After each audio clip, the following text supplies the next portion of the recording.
They're off and running at Finger Lakes. It's Five Destinations who goes out for the lead. The entry mates, Kingdom on Pause and Drinking Solo, are now first and second. Five Destinations, 3 wide in third. Haneni, 4 wide fourth. Socks for Daughters tucked in along the inside in fifth. Manny Penny a couple more lengths back in second last. And Take the Edge is at the back of the pack and about 8 lengths off the lead. Entry mates are first and second. Drinking Solo and Kingdom on Pause, side by side. Five Destinations, Red Blinkers in third. Haneni outside of him in fourth. Socks for Daughters covered up in fifth, 3 lengths off the lead. A gap of 3.5 lengths back to the trailers. Take the Edge to the outside of Manny Penny. As they travel up the backstretch, Kingdom on Pause to the inside of Drinking Solo. A length and a half back to Five Destinations, who rates in third. Socks for Daughters has had a decent trip so far in fourth. Haneni's coming under a busy ride in fifth and 5 lengths off the lead. 2 lengths to Manny Penny, who's 4 lengths in front of Take the Edge, who's at the back of the pack as they got 3 furlongs to go in the opener. And Drinking Solo in the yellow blinkers takes over from his entry mate, Kingdom on Pause. Socks for Daughters challenges on the outside but is under pressure in second. Haneni goes very wide. Manny Penny seems to have some run. Will try and pick his way through traffic, and Manny Penny's to the outside of Socks for Daughters as they reach the top of the stretch. Drinking Solo is set down for the drive. Socks for Daughters shaking up in second. Manny Penny's outside third, still 4 lengths off the lead. They run to the 16th pole. Drinking Solo is persistent on the front end and shrugs off Socks for Daughters in deep stretch. It's Drinking Solo who wins by a length and a half. Socks for Daughters second. Manny Penny third, close for fourth. Kingdom. Bred by McMahon of Saratoga Thoroughbreds and others. Exacta 51. They're all in the gate. And they're off. It's Paint the Line who wins the break and fires out for the lead. He has it all, the favorite alongside towards his inside.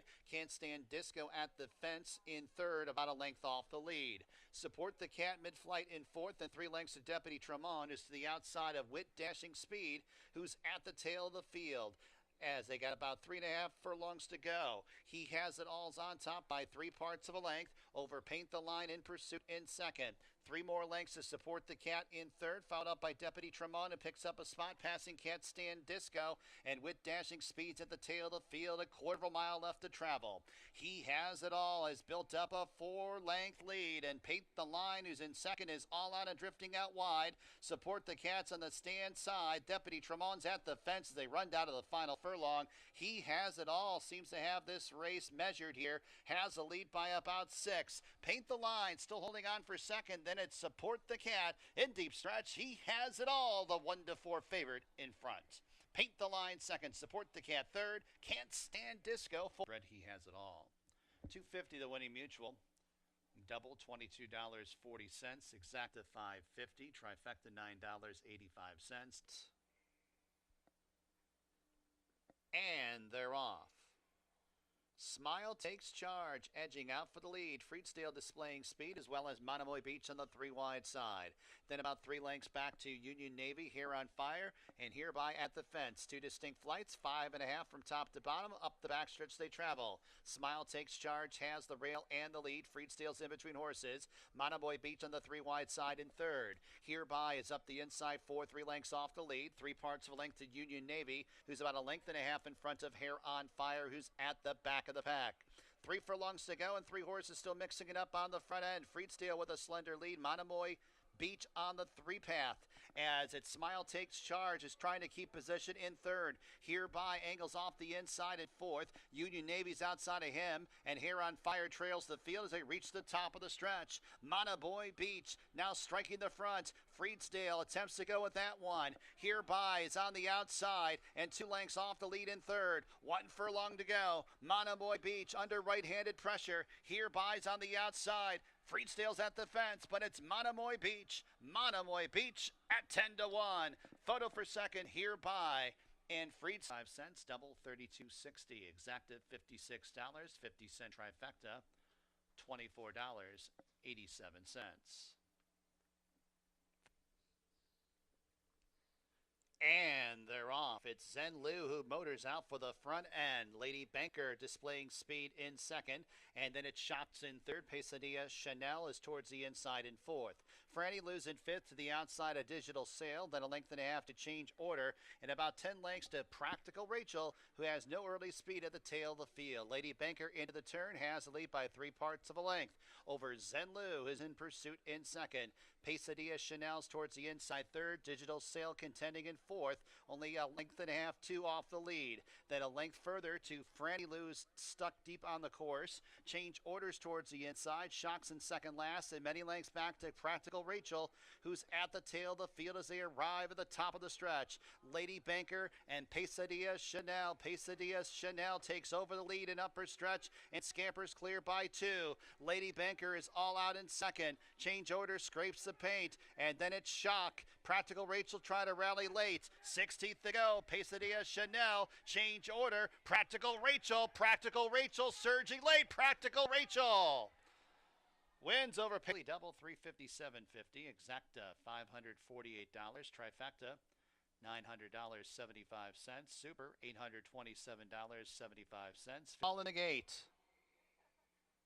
And they're off. Sluggish start. Coco Beware. Miss C. Banker barrels out for the front end. She's Grand, displaying speed in second. Practically Summer towards the inside third. Mission Avenue splits rivals into fourth. 4.5 off the lead. A length further to La Dinamita. Mid-pack in fifth. 2 lengths to Lady Isabella's. 2 lengths in front of Hard to Love, and a space of about 7 to Coco Beware, who's at the back of the pack. Miss C. Banker on top by 3/4 of a length. She's Grand, a first-time starter, looks good outside second. Practically Summer tracks in third. Mission Avenue outside in fourth. Then in fifth, that's Hard to Love, and 5 lengths off the lead is she. La Dinamita's in some heavy traffic, but does get a running lane. And then it's Lady Isabella, and then about 8 lengths to Coco Beware, who's at the tail of the field as they arrive at the top of the stretch, and She's Grand takes over the lead from Miss C. Banker. She's Grand is homeward bound, has a lead by 3. Miss C. Banker is all out in second. La Dinamita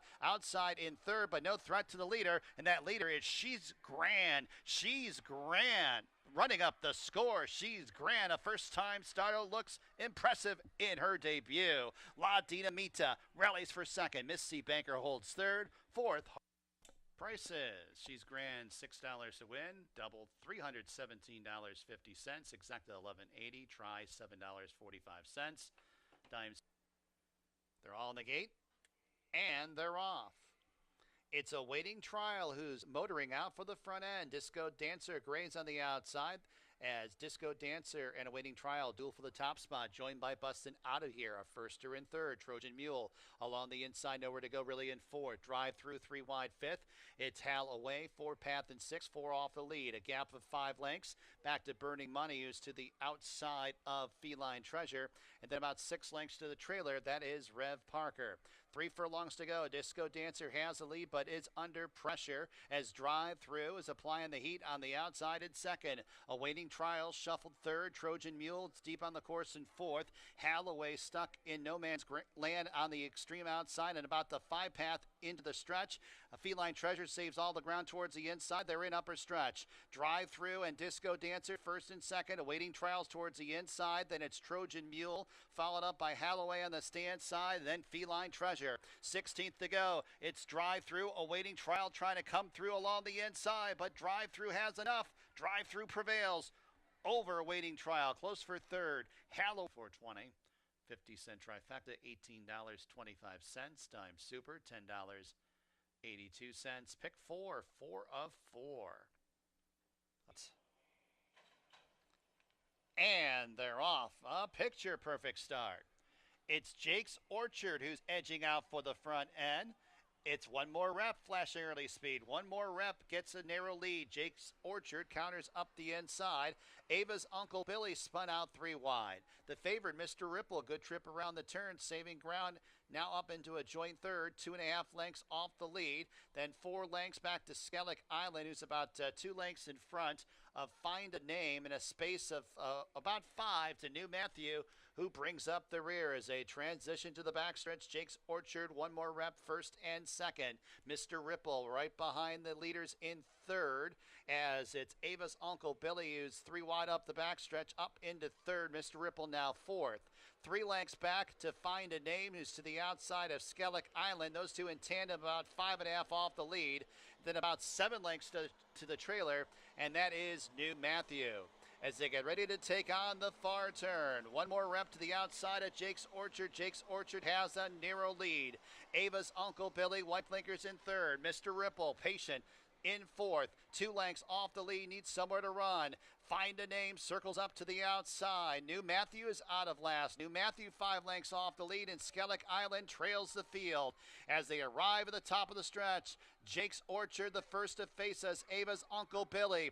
Mr. Ripple behind horses. Now we'll go over towards the inside. Find a Name's on the grandstand side. 1 furlong to go, and Mr. Ripple has inside passage, and Mr. Ripple inhaling ground and striking the front. Mr. Ripple striding away powerfully by 7 lengths.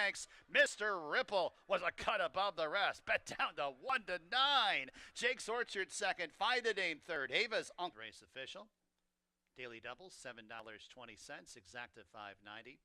50-cent try, $6.35. Time super, $4. The gate. And they're off. Step tardy, Tam Bam.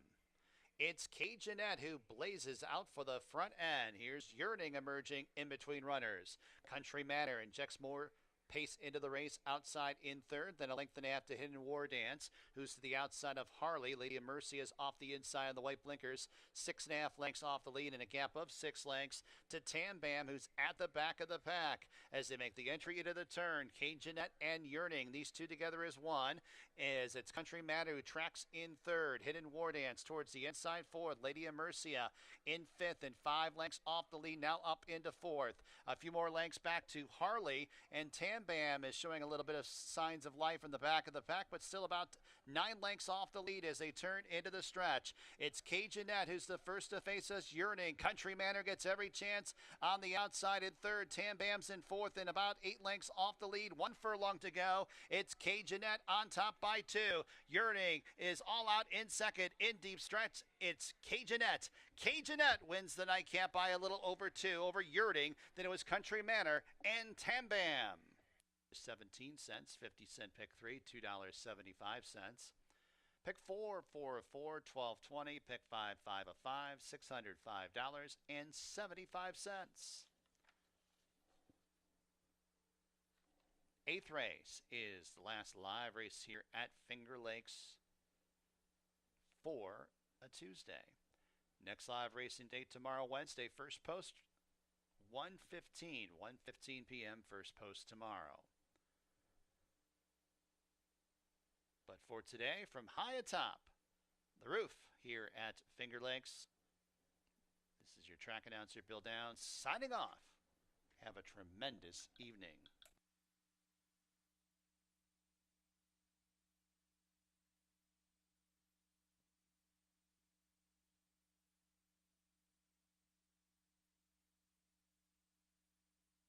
Ladies and gentlemen, our national anthem.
Good afternoon to everyone, and welcome to Finger Lakes Gaming and Racetrack, a Wednesday afternoon of thoroughbred horse racing.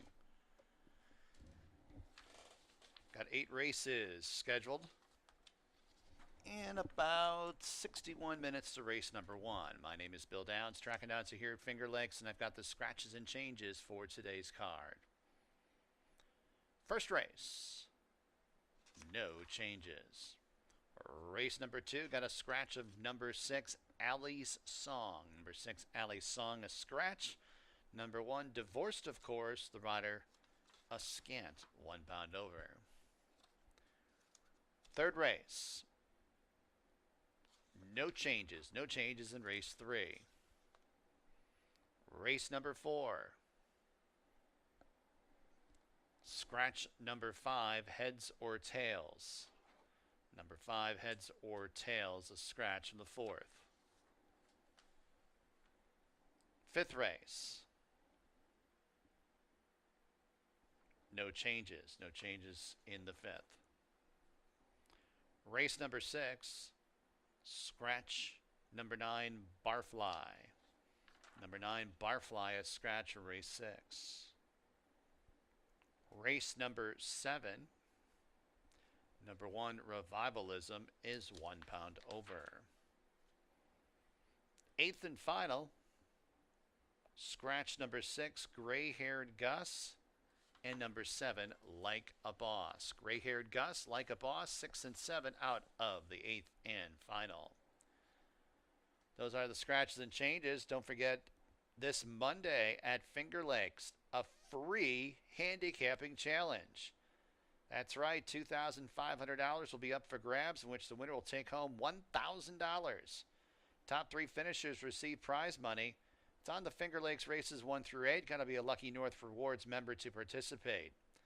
Handicapping challenge next Monday on track here at Finger Lakes. Handicapping with Dave is next. Have fun and good luck.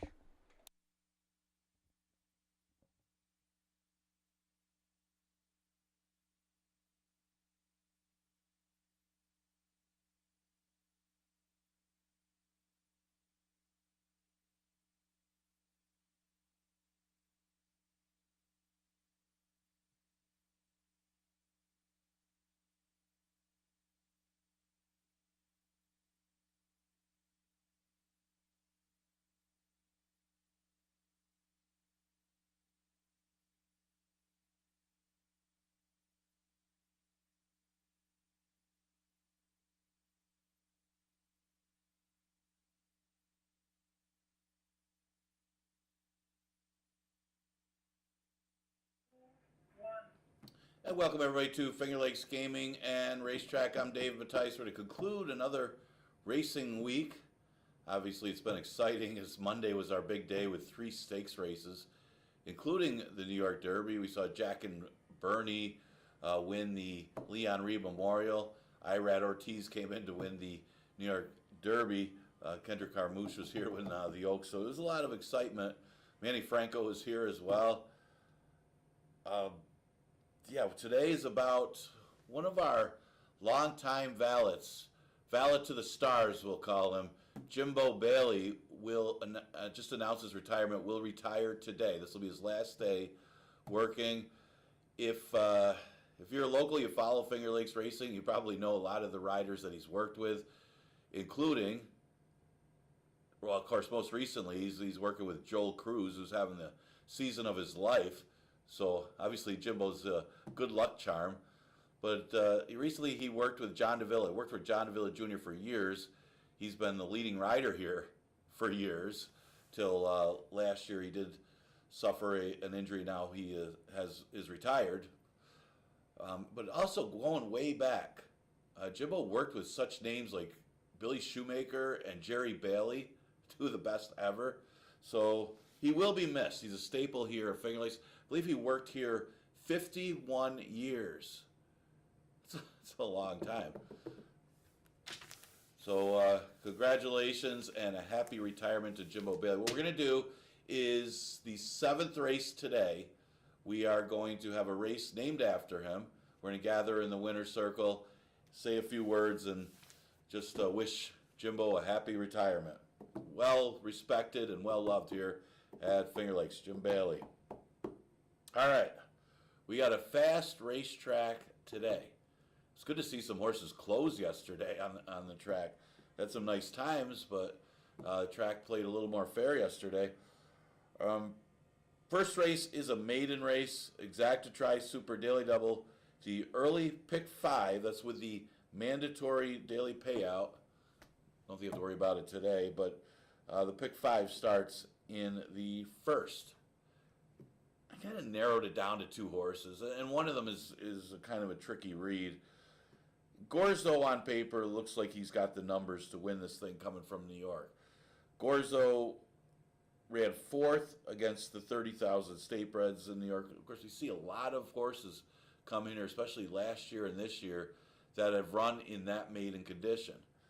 Not just the fillies, but the boys, the 30,000 maiden claimers, and they come here and run in the special weights, and they do really well. And if you're competitive in those races, you do really well. And that might be the case. I know it's a tough move coming out of the 30,000 state bred and winning the 2 lifetime allowance if you won that condition.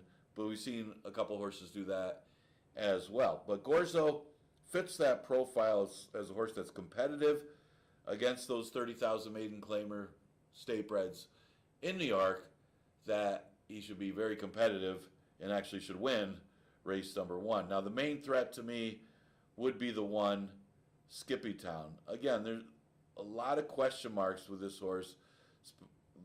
One of them is the dirt. I mean, last couple starts for Skippy Town has been on different surfaces. Now, his first start was on the dirt, and yeah, he did have some trouble in that race, but I mean, he hasn't been competitive in any of his races so far.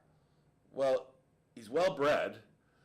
He's out of a Damn by Candy ride. Those horses are going for a lot of money. Unbroken Spirit. Again, he's got that talent. He's got the breeding, but really hasn't shown much lately in those maiden claimers at Prescott. I think he fits nicely here because other than Gorzo, really there isn't anybody that shows anything in this race. You know, maybe Solo Flight, you could say, ran okay in a route last time, but that was a pretty soft group that he was up against. Wisecracker can't seem to hold on against the maiden claimers, so it's hard to like him against special weights. I'm going to go with Skippy Town for second, maybe by default if he takes to the dirt. The two, you know, I want to put a lot. I mean, Solo Flight's a logical horse to be second or third in here. But in order to make any kind of value in this race, you're going to have to use one of the other ones maybe to hit the board. Because Solo Flight seems like he's a top 3 threat, maybe not necessarily a win threat. He's had some chances. So I'm going to throw in Stimuli. I know the horse is coming up in class. Has been running his maiden claimers. Of course, so is Wisecracker. But, you know, he's only 4.5 furlongs in the mud. He ran second to Monomoy Beach. Man, did Monomoy Beach show that horse's stuff for Beth Miller Saul? He's won a couple races since being claimed. She's done a good job with that horse. Again, not the strongest of breeding for routes, and you have to forgive the last effort for 6 furlongs. Did try a mile early in his career after a decent debut, so it's there. I mean, the talent is there for Stimuli. You just got to forgive the last effort. Like I said, it's hard to like Wisecracker off the recent races. All apologies, shows nothing in 2 starts. He's just got to beat Solo Flight for third. That is if Skippy Town runs second. So I'm going to go with the 3-1-2 in the first. Okay, second race is 11-9 claimer going a mile. This is the never 1-2 condition. We do scratch one of the contenders, the 6, Ali Song. Yeah, on paper, Accelerate looks tough. Now, this is another one that's had a lot of chances. She was a beaten favorite here before, the last time she was at Finger Lakes. That was back in September. But she comes off her best effort last time. I think she's been shopping for a place to run, that she's competitive, and she did well against the 17.5s. She only got beat a length in that race. Now, she didn't take much money, but she's getting closer. A lot more seconds and thirds for Accelerate. That would scare me off from singling this horse if you're playing picks. But she is better than these horses. It's a drop in class. Again, her only win is in a sprint race, but has strong breeding for the route. So the mile should be right in her wheelhouse, especially considering her last race was one of her best races, where she got 137, ran second in a mile. You would think that's good enough to beat these horses. Now, Tail of the Tail looks like the speed. The question is how good speed's going to be and if she could go all the way on the front end. Now, does have some strong breeding for the distance. Got a 371 Tomlinson. She did go a mile in New York last time she was in New York before arriving here. She broke her maiden against the 11 and 9s in a sprint when she was on the front end. You'd expect her to be on the front end here, although Silent Sandy may put some pressure on this horse early. So it all depends on how quick this pace is, if she has a chance to go gate to wire. I like the breeding as far as the route breeding on Tail of the Tail. Okay, Silent Sandy I'll use for third. Yeah, she's a tricky reach. It could be either kind. I mean, she could. This is one of those horses. I got her third, but she probably could win or get nothing type horse. She won going a mile. That's a good sign against maiden special weights. So you think she'd be competitive here. Her last race wasn't good, but she was against a pretty decent group. Equinox and Maze Love Laugh. There wasn't much speed in that race. They ended up going probably faster than I thought they were going to go. But Maze Love Laugh, he was one who was going to take advantage of that lack of pace. But Equinox just proved to be the best. And that was allowance horses. So she dropped slightly to face these claimers. That could be good enough to put her in the winner's circle. But again, her running style looks like she wants to be forwardly placed, be on the front end, and Tail of the Tail is going to be inside her there. So that might make it a little more difficult for a horse like Silent Sandy. Got to use her though. Okay, the third.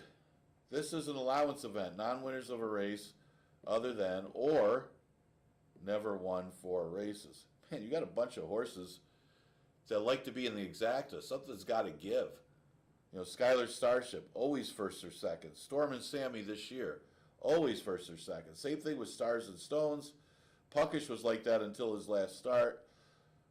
Morvino's been more of a router the last couple starts. He turns back in a decent effort against Sorority Prank, who's pretty good. So good competitive field of a bunch of horses that are always right there. And this might be one of those races where they're just all there at the wire. Very good possibility. Now, you got to look at the pace flow, first of all. You got a couple of them that do have speed. Storm and Sammy, has got some good early speed. So do both of the Farrar Junior horses. So one of them's going to go. I would expect probably, of course, you never guess with them. I thought Stars and Stones might be a little quicker, but they both have early speed. So one of them will probably go out there with Storm and Sammy to test that one. And the other one will probably play Stalker. Keep in mind, it is 6 furlongs. I liked Puckish in this spot last time against a similar field, and he just did not fire at all. It had a lot to do with the start, maybe something to do with the start, maybe something to do with a little bit of a time between races. I'd expect him to run better today. I liked the way this horse looked when he won back in May. That's why I liked him last time, but I guess I was wrong. He didn't fire at all. And not only didn't he fire, he finished 5th to Hey Hey Harry, a horse that I would have expected him to beat. No, you got to give him another chance. It seems like whenever I pick a horse and I give up on him, they end up winning. So I'm going to come back with Puckish. He's a little bit of a price today. It's a small field, but why not get the price? He's 4-1 morning line. Take him on top. And then you got the 2 for our junior horses. You got to like them both. Skylar Starship's got a little bit better numbers than Stars and Stones, and a little more versatile as far as going long and short. Doesn't matter the distance. But he's also burned more money. I mean, a lot of those times, he's a favorite every time. I think he's only won one of those races of the last 5 that he's been heavily chalked. It's not a horse you want to have a lot of faith in if he's going to be the heavy favorite in here. That's probably why I didn't take him on top.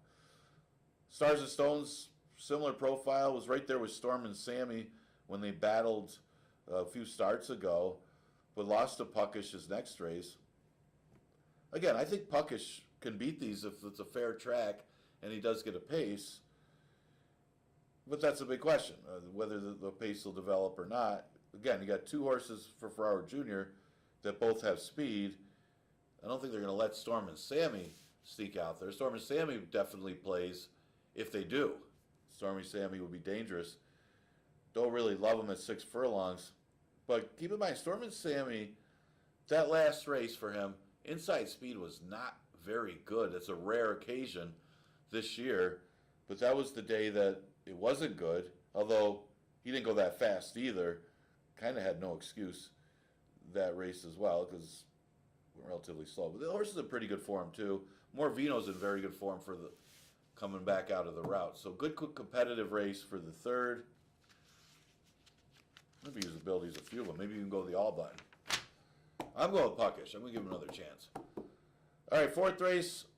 Scratch the 5 heads or tails. And at 7-2 morning line, that was going to be my top choice. But reconfigure with a scratch, and I think it opens up the race. There really is no horse that you can look at it like, oh, this one's going to win. It's just not that kind of a race. So it's a race to take a shot. I would use a bunch of them if I'm playing pick 4s and pick 5s. The 2 spread races, I know the third race is only a 5-horse field, but I would use most of them. This race, I would use a few of them in this one, but I'm going to lean towards the price morning line. I don't got a lot of prices today for some of these smaller fields, but Spoken Alone could get the trip, get the run of the race. You got Production Credit, who I expect to run better today as the inside speed, and Stone Guitar and Son of Darkness, who all have good early speed. I mean, Son of Darkness doesn't need the lead, but he also doesn't like to win. Stone Guitar does, so he's going to be out there with Production Credit. At least those two will be battling. And a lot of them have to be forwardly placed. Bay Bank's got to be close. And McDonough usually runs close to the pace. The only true closer in this fourth race, I'm not calling it a tactical edge because you got to be careful with that as a closer. You just never know if you are going to get the pace you want or how the track's playing. And I don't like taking a horse just because they're a closer in a race full of speed. I know a lot of people like to play that angle, but you still got to be good and better than most of the horses, even if they soften up. And you can't always expect that good early pace, especially at 5.5 furlongs. But this horse is also going good. The last race, Busta Pietre, kind of the main speed and by far much the best horse. So I thought Spoken Alone put in a nice late run against the 23 first quarter that Busta Pietre was able to enjoy. And again, that horse was just best. Before that, it wasn't a great pace, a little better situation for him. He gets no respect at the windows. Of course, he doesn't win this year anyway. It's been a while since he won. Remember when he made that big sweeping move? He can do either. He could go to the front, and I've seen him win on the front end. He makes up his best move is wide. I don't mind him being outside because I always say this about Spoken Alone. He's not always the best horse coming between horses. I've seen him rally up the inside if he's able to stay away from not too close to the horse outside him.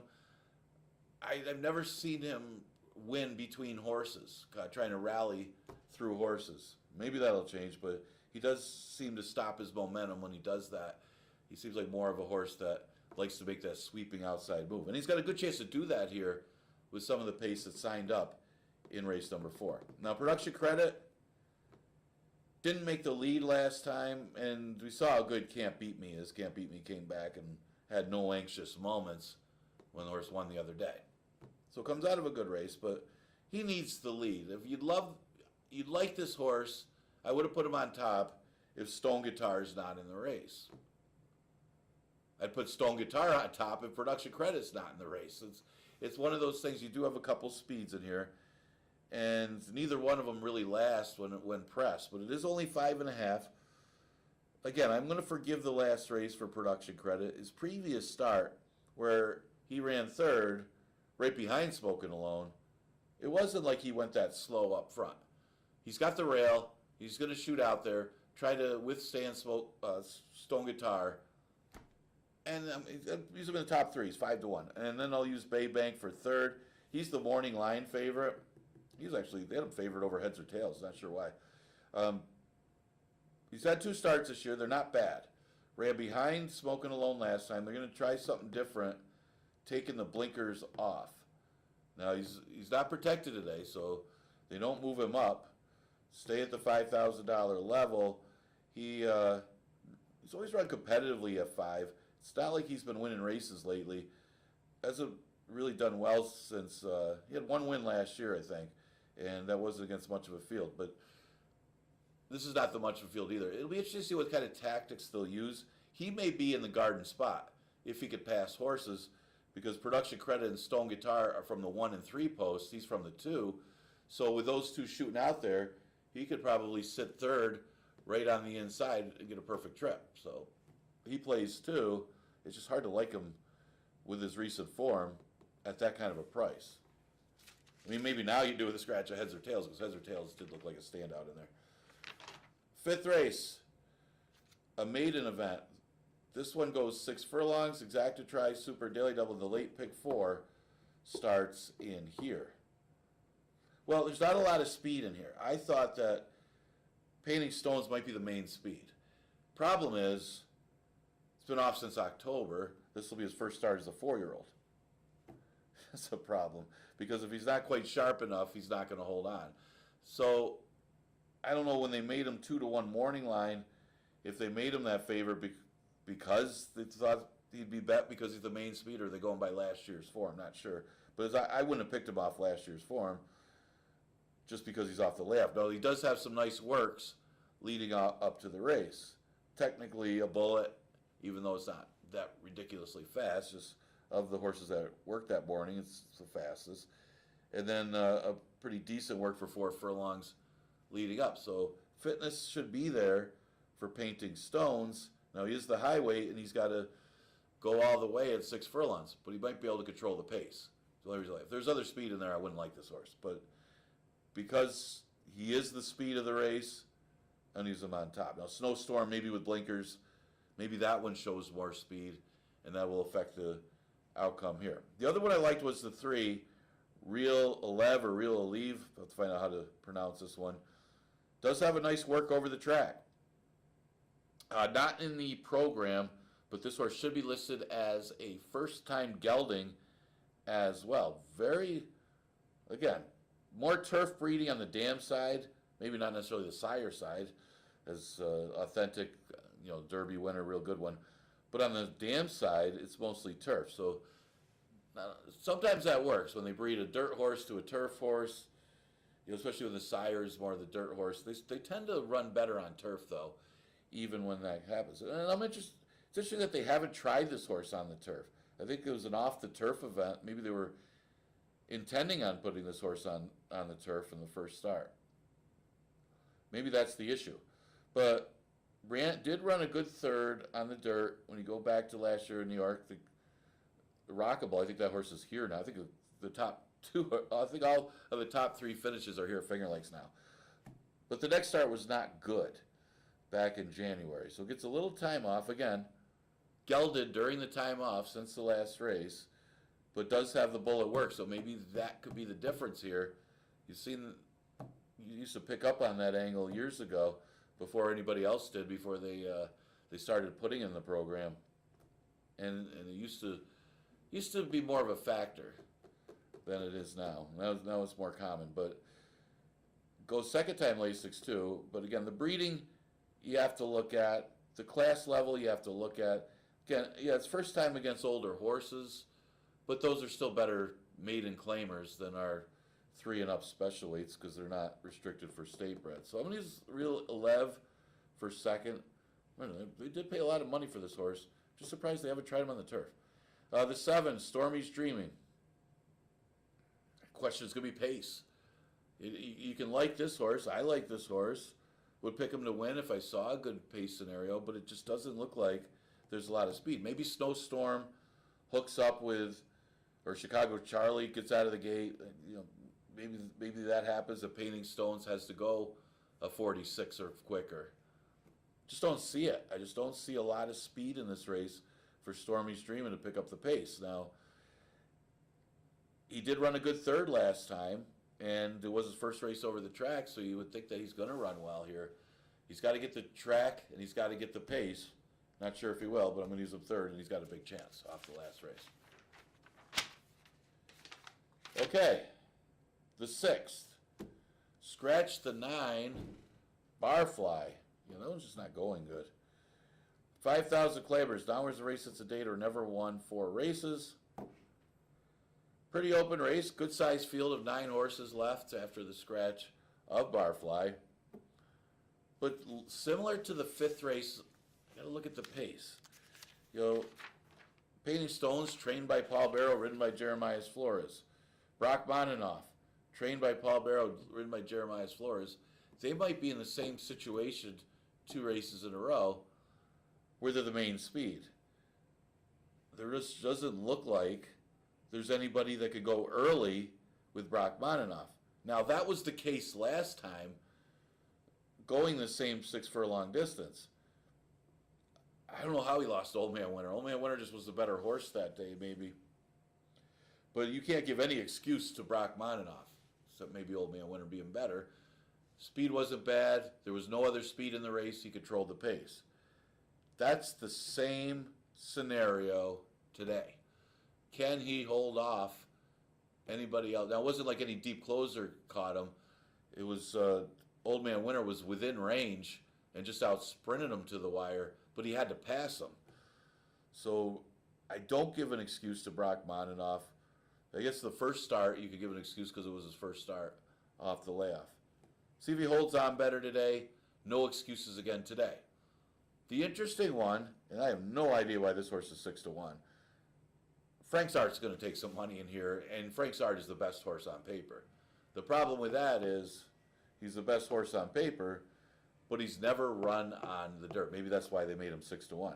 He's got some decent works on the dirt, so you got to think that he can. I was going to take this horse on top if there was other speed in here to go with Brock Moninoff, just on class and the numbers.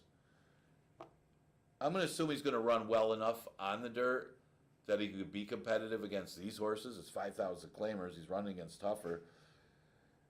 Now you look at the breeding. Now it is more turf. You see the Irish breeding on the dam side. All Irish bred. And they're good ones too.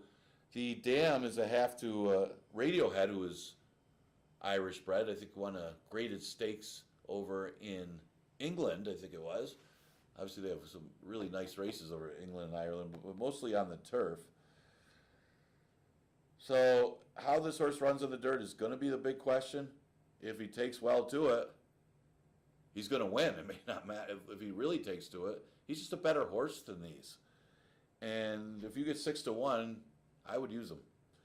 Another horse that's a good price, 6-1 is Trap the Dream. But, the same thing as last time. Does he get enough of a pace? It's not like this horse has got any speed whatsoever. You talk about a horse that is just at the mercy of the early pace, is Trap the Dream. Now, he's still going to pass horses late. He still puts in a pretty good late quarter.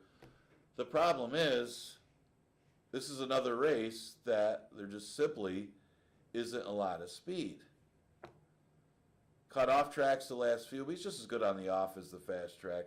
I'd expect him to still be closing late and still getting up to being your try or super, passing some of these tiring horses, but it's going to be hard for him to catch Brock Moninoff and horses that are forwardly placed if they're not going that fast up front, especially if you got close to a 47.5. I'm going to throw along. I know Ribbons and Medals would be the other one, and I would use that horse in the pick. He kind of makes his move and kind of flattens out. He's kind of a hanger type, but Beach Boy Al was an interesting horse to me in here, in a sense that he's better than what his paper shows.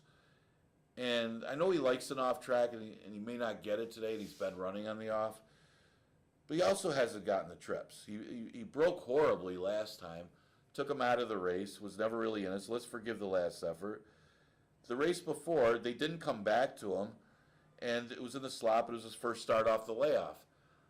I would think as a long shot, a horse that's got the best reason to improve and maybe is a horse that could be overlooked off his recent races, is Beach Boy Al. Go to last year's form. This horse is better than these horses. I wouldn't be surprised if this horse wins here. I'm still going to use him in the number because, sometimes you're waking a horse up off of 2 bad starts and they're just not going well. But I at least have excuses for this one that he can, if he bounces back to last year's form, he could be good in here. And he did have some good works leading up to his races this year. So the excuse could be he needed one and the bad start last time. I think those are good enough excuses to consider using Beach Boy Al. Okay, this 7th race, and any friends and family, anybody that's involved in Finger Lakes racing, come on down to the winner's circle. We are going to do this race in honor and a happy retirement to Jimbo Bailey, and all the jockeys will be coming down. And, it's a big thing. We actually have Spectrum News here, so you can watch that later. Spectrum News is doing a thing on Jimbo Bailey for his retirement. And really a nice gesture and really nice thing that there should be a very good piece. They'll be out there filming him throughout the day doing his thing. Might actually have a surprise visitor as well coming today for the happy retirement purse here. This is an allowance event going 6 furlongs in honor of 51-year valet Jim Bailey. Well, let's see if Raylu can win the Jim Bailey purse here. Now, Raylu is on Scaramanga. This horse is a standout. Just coming out of an open $10,000 claimer last time. Ran a barely beaten second to a horse that would romp against this field. The previous starts were against even higher open claimers in New York. Unless he really regresses over this track, Scaramanga is going to be awfully tough. Now, I don't know what kind of price you're going to get on this horse. I mean, they didn't put a line that was off the chart. They do have him as a favorite morning line, but it's not like he's 4 to 5 morning line, but I expect him to be a heavy favorite. If the pace takes its toll, and there is some other speed in here, if the pace takes its toll, the deep closer is the Delaware Boys. Delaware Boys is better than most of these horses. It's his running style that sometimes makes it tough on him. You would think that he'd be better going long, but he's not. He is a pretty good 6 furlong horse that makes the one run.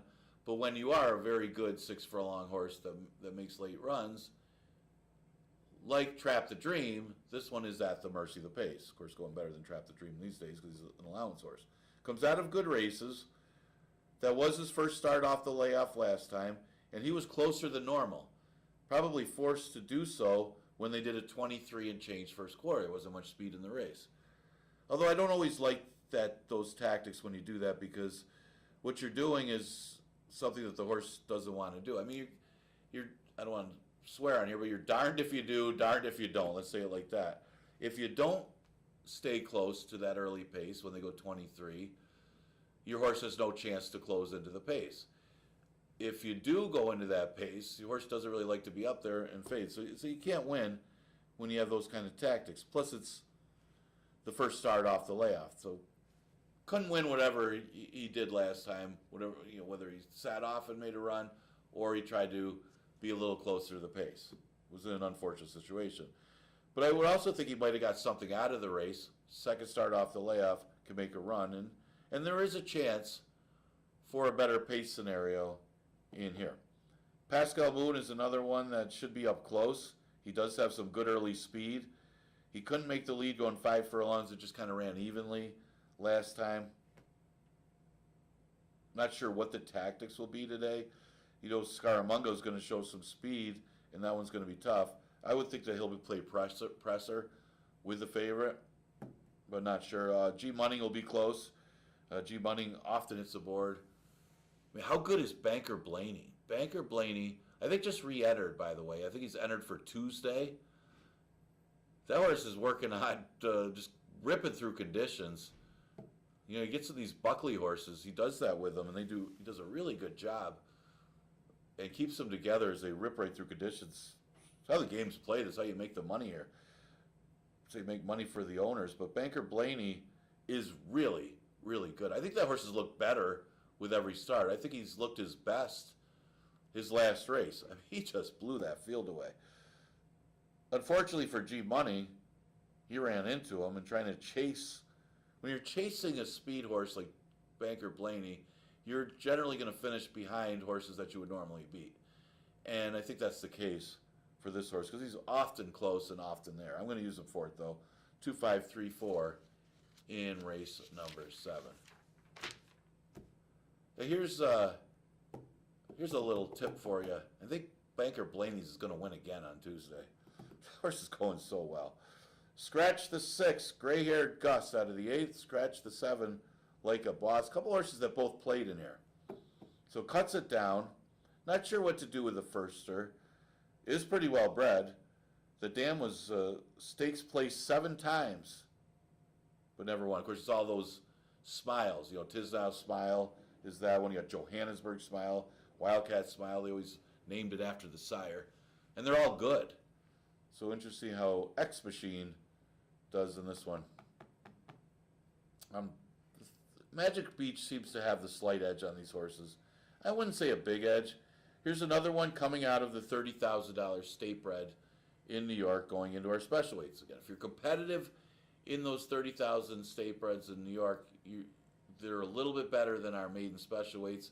You should be able to win our special weights. Should. I guess you could say, does he want to win? He's had some chances. Very good connections that win all the time in New York with Linda Rice and Lescano. They've been on fire this year. I like the breeding. Omaha Beach. The dam is by Into Mischief. I like all the Into Mischiefs. Man, they're all good-looking horses. The dam is a half to a grade 3 winner. They did pay $250,000 for that dam. It did resold. I think last sold for $75,000. All the Into Mischiefs are going up in value. All these dams by Into Mischief. But Magic Beach should be a little bit better than our main special weights. So I'm going to use them on top. I mean, not all these Linda Rice horses that she sends in are doing as well as they used to. I know if you went back a few years, she sent them in and they won 4 out of 5 races. It's not the case anymore. Montauk Memoirs, of course she also put them in for $5,000 all the time. Montauk Memoirs comes off a second place finish last time. And that was his best lifetime race. So is this horse getting better or is that a little bit inflated? That's what I'm trying to figure out. Either way, he ran well. I mean, he ran a good second. The pace scenario wasn't perfect for him. He came rolling late. Is he improving or is that race graded a little bit too well compared to the rest of the day? I guess we'll find out. Either way, the number is real good on Montauk Memoirs, and he didn't run anything like that in his previous start. So if he repeats the effort, according to his paper, he's going to be tough. Salt Spartan, I don't expect this horse to be 6-1 unless Magic Beach goes off something like 2-5. I don't know. The price seems a little high on Salt Spartan, a horse that has only had one trip over the track and was chalked that day. Gets a jockey change here to Louis Perez. Said only 2 starts. One of them was a Saratoga, and that was a long time ago, last July. May have needed that last race. And it's not like he ran that badly. He ran 4th behind Montauk Surf and Race who I just mentioned. They ran 1-2. And the race went in 1:12. Maybe the track got quicker that day. That's why.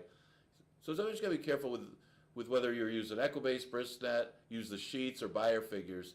Sometimes you got to be careful here with the times this year because the weather has played a number on these races where there have been a couple days where it's been a fair track and the speed got good at the end of the day and the track got quicker at the end of the day.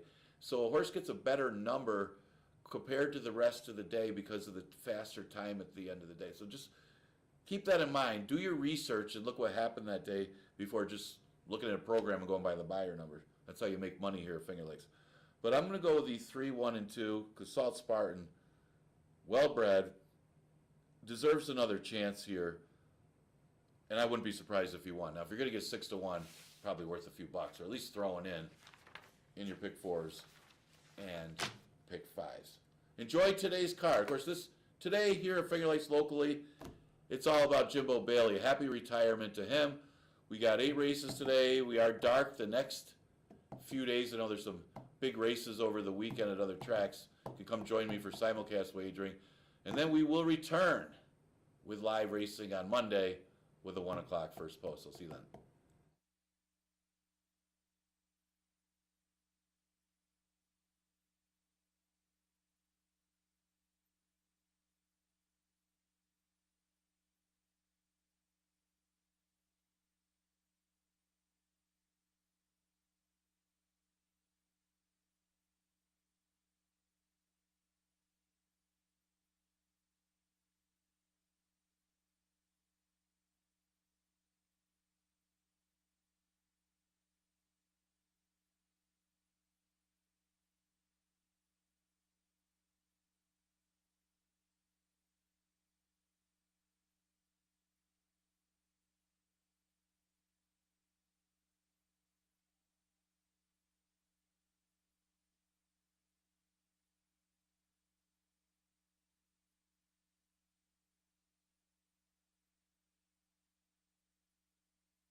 Horses are coming onto the racetrack for the first race from Finger Lakes, and Skippy Town leads the post parade with Kaber Koa, the jockey.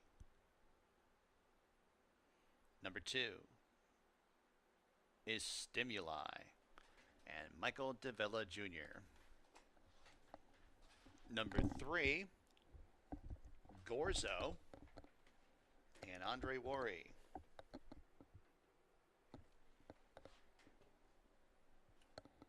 Number 4, All Apologies and Christian Navarro. Number 5, Solo Flight, Emmanuel De Diego calling the shots. And last but not least, number 6, Wisecracker, Evan Harkey in the irons. Post time in a few minutes. Track is fast.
Post time in a couple minutes.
Horses are approaching the starting gate.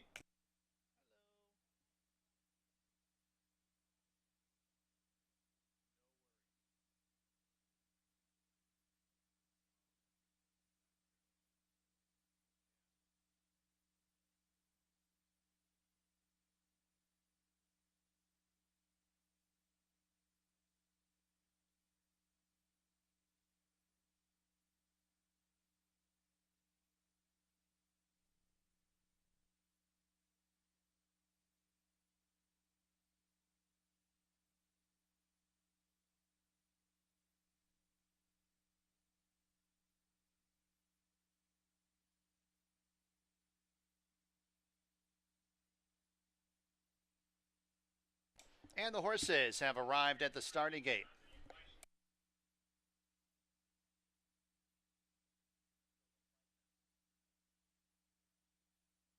Just got word of a scratch. Number 5, Solo Flight. Number 5, Solo Flight is a late scratch from this first race. Scratch number 5, Solo Flight. There'll be a short delay.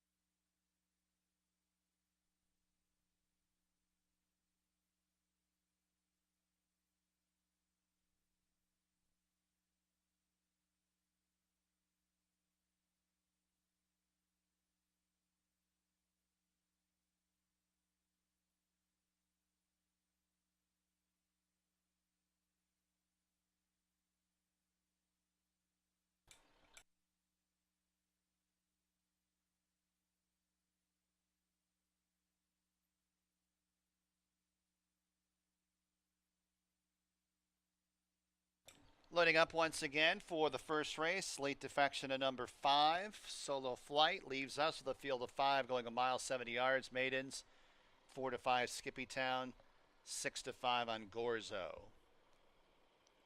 All Apologies into line, and Wisecracker to the outside. They're all in the gates. They're off and running at Finger Lakes. It's Stimuli who sends out for the lead. Wisecracker is on the outside, poking the head in front. Skippy Town will save all the ground in third. Gorzo's outside of him in fourth. Then about 7 lengths to the trailer. All Apologies at the tail of the field. It's Wisecracker who clears off. The lead's about 3 lengths. Stimuli in a stalking position in second. And then it's Gorzo who races in third. Skippy Town towards the inside in fourth. 4.5 lengths off the lead in a gap of, let's call it 7 lengths to All Apologies in the fifth and trailing position. 5 furlongs to go. Wisecracker and Harkey on the front end. The lead's still 3 lengths. Then we got a cluster of 3. Skippy Town goes from fourth up into second. Stimuli in between horses in third. Gorzo 3 wide in fourth. Then about 6 lengths to the trailer. All Apologies at the back as they make the entry into the far turn. Wisecracker is led throughout, and Skippy Town threatens on the outside in second, only a length and a half. Now a length off the lead is Skippy Town, taking it to Wisecracker on the turn, and Skippy Town on even terms, and Skippy Town has a slender lead over Wisecracker. Then it's about 15 lengths back to All Apologies in third. Stimuli and Gorzo are distant fourth and fifth as they got 3/16 to go, and Skippy Town opens up. Skippy Town, the lead's about 4 or 5 lengths. Wisecracker is a clear-cut second best, and then a country block back to All Apologies in third. It's Skippy Town in a rout. Skippy Town, the 1-2 favorite, crushes.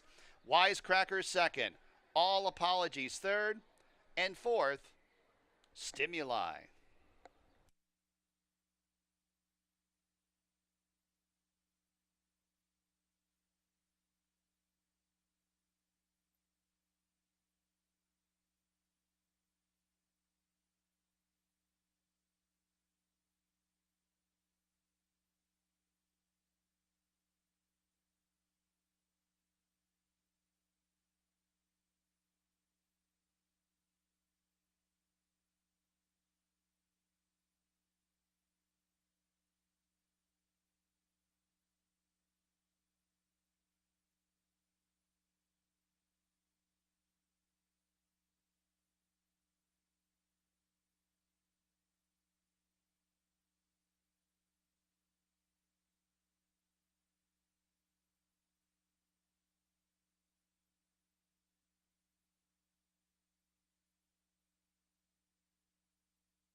Back to the winner's circle, number 1, Skippy Town.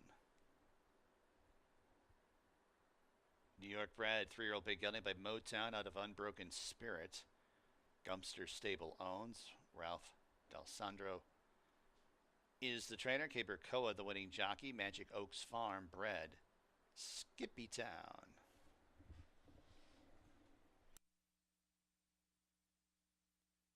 And it's official. $3 the winning mutual. Exacta $10.80. 50-cent trifecta.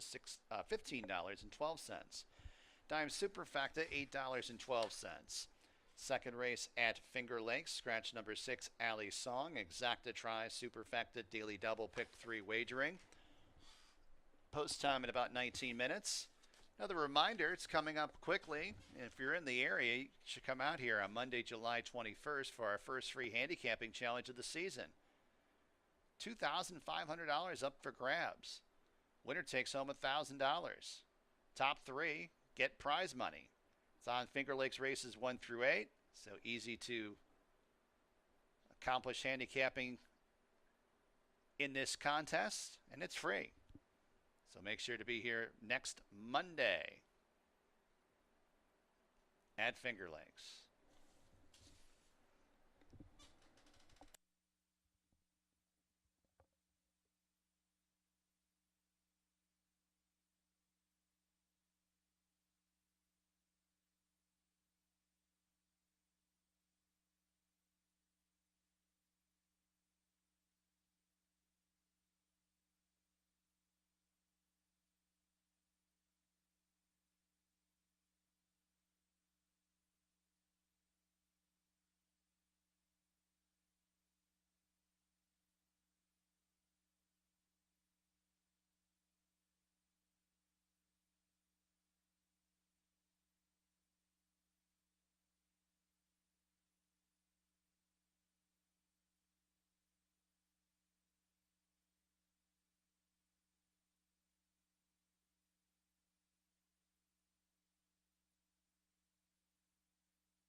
Coming up on the second, and no doubt about that winner in the first. Skippy Town back to the dirt, and man, what an impressive effort as Wisecrocker was out there alone, still passed that horse like he was standing still with no resistance, and drew away to an easy victory.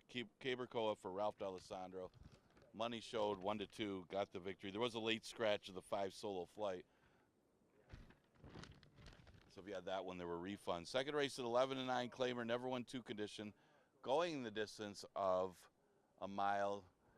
2 horses on the outside are the 2 that are getting most of the play. Got Accelerina, who ran second in her last start. She has had chances. She's 1 for 22 in her career. A lot more seconds and thirds, obviously, than victories. I guess that would be the only downside to Accelerina. But her last race, numbers-wise and how she ran, is better than the horses in this field. That's for 17.5. This is an easier 11-9 level. She should be awfully tough in this spot. She's got to pass that last horse, and she has that stalking style. Well, actually, her only win is in a sprint, but you would think that the mile would be in her wheelhouse, and that's the distance she's been running lately. The 3 horses, tail of the tail, looks to be the speed of the speed. Question is how much pressure she gets, but she's got a good number for the distance, stretching out here to the mile. Comes off a 4th place finish against a couple that are in here. She has gone a mile last time in New York back in February. She didn't fare too well in that race. It's all a question of how quick she goes early and how much pressure she gets early, stretching out as the speed. You do think that Silent Sandy would be the other one that will be forwardly placed, putting the pressure on. And she's the other one to kind of think of as more of a win threat in here. The last race was against allowance horses, so she does drop a notch to the 11-9s after winning against maiden special weights. Now, she did have kind of an easy lead as far as pace-wise. There was some pressure. She did have a horse hounding her, but the pace was relatively slow when she won that special weight race. But it was her first race over the track. The allowance was a little bit too tough for her. Now she gets the slight class relief. That makes her very much a player in here, and she's a second choice on the board at odds of 2-1. So those are the main contenders for the second race. Exacta, Trifecta, Superfecta, Daily Double, and Pick 3 starts in here.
Fillies and Mares are on the track. Second race at Finger Lakes, scratch number 6, Alley's Song. Here's your field. Number 1, Divorced of Course with Kaber Koa.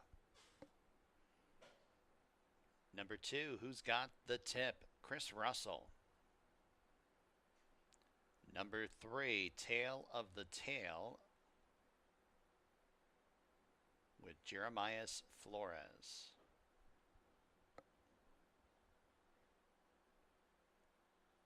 Number 4, Accelerina, Emmett Harkey.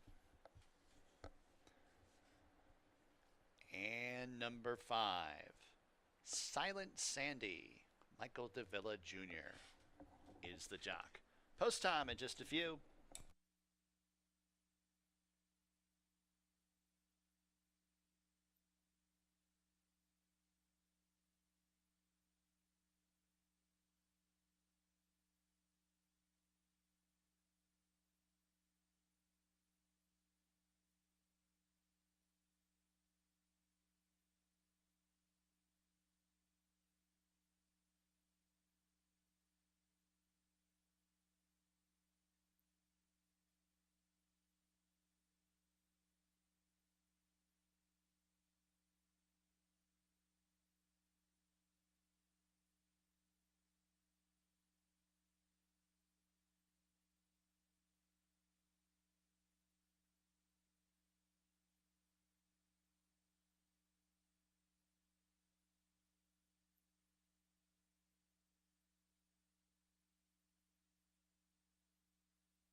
Horses begin their approach to the starting gate at Finger Lakes.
And the horses have reached the starting gate for the second race from Finger Lakes.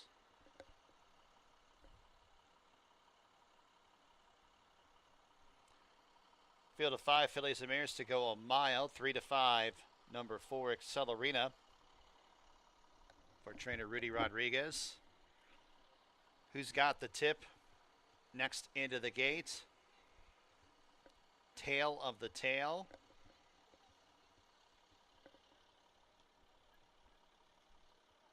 Accelerina and Silent Sandy.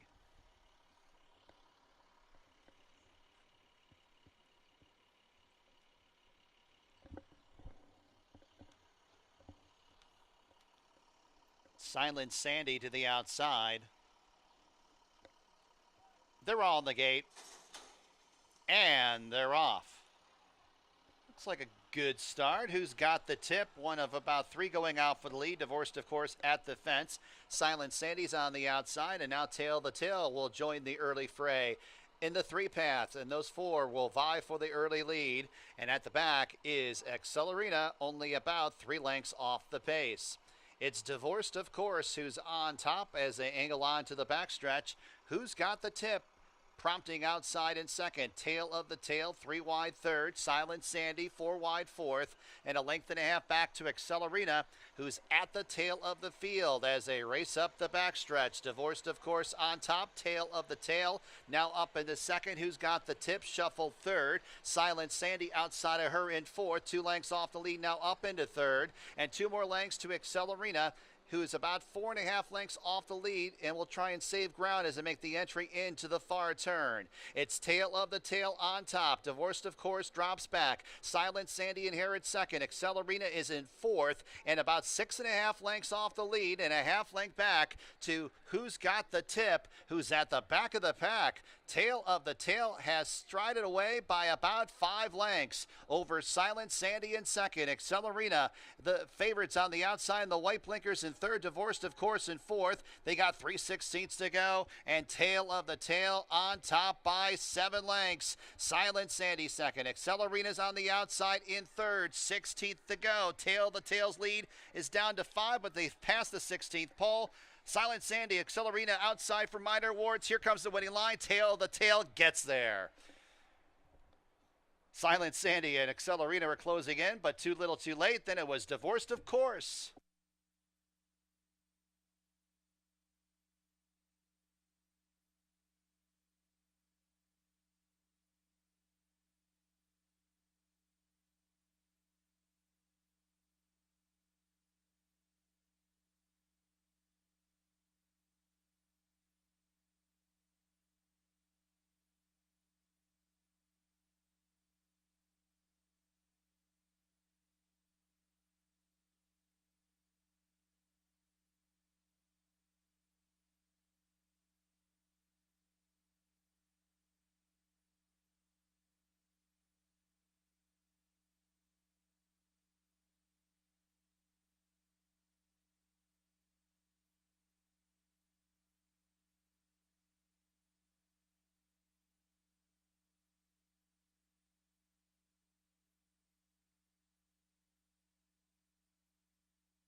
Three, 5, 4, 1.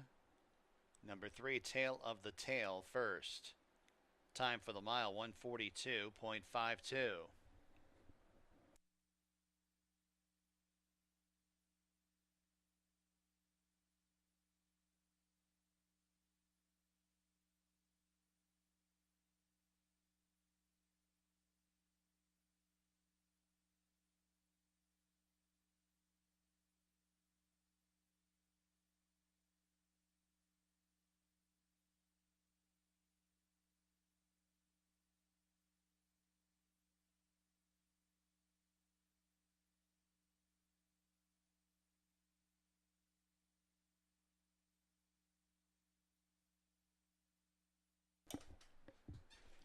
Tail the Tail back to the winner's circle. New York bred, 3-year-old chestnut filly by Vacoma out of Golden Miss.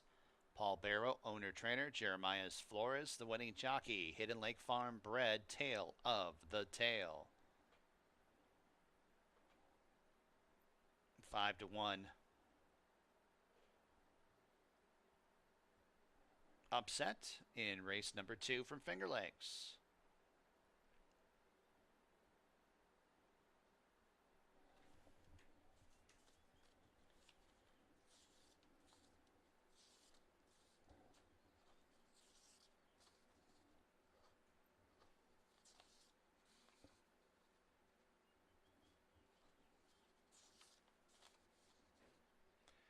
Tail the Tail pays $13.40 to win. Second race is official. Daily Double $19.60, exacted $53. 50-cent trifecta $22.12, and a dime superfecta yields a payout of $5.47. Third race from Finger Lakes. There are no changes. Exacta trifecta, superfecta, daily double, pick 3, pick 4 wagering. Post time for race number 3 in about 22 minutes at 2:16 p.m.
Post time in a couple minutes.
Horses beginning their approach to the starting gate.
And the horses have arrived at the starting gate for race number 3 from Finger Lakes.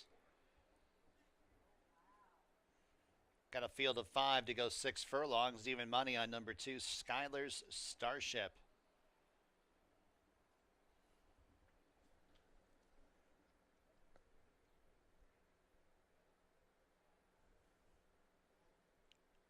Morvino, the first to go up.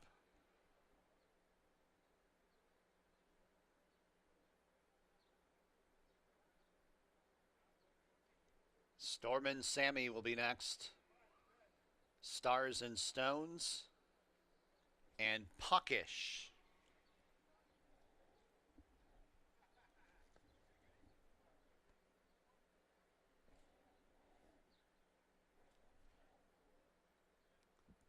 They're all in the gate. And they're off. Good start. Stars and Stones setting out for the lead. It's Stormin' Sammy, though, who gets that early lead. Puckish on the extreme outside, up into second. Fourth place, Skylar Starship, and about 2.5 lengths off the lead, and a space of 2 lengths to Morvino's at the back of the pack as they race up the backstretch. Stormin' Sammy on the engine has a lead by 3 parts of a length over Puckish, who's to the outside of Stars and Stones, second and third. Skylar Starship along the inside, 4.2 lengths off the lead behind the tri-leaders, and a half length back to Morvino, who trails the field. On the far turn, it's Stormin' Sammy with 2.5 furlongs to go, who has the lead over Stars and Stones. Puckish is 3 wide. Morvino circles up to the outside, and Skylar Starship is also in a bit of a quandary. We really know where to go at this point in time. They got 3/16 left to travel, and it's Stars and Stones who's set down for the drive. Skylar Starship trying to split rivals. Morvino's on the grandstand side. Morvino warming up to the task, 16th to go. A showdown between Stars and Stones and Morvino. Morvino, Stars and Stones. Morvino prevails over Stars and Stones. Then it was Skylar Starship and Stormin' Sammy.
1423. Number 1, Morvino first. 6 furlongs, 111.80.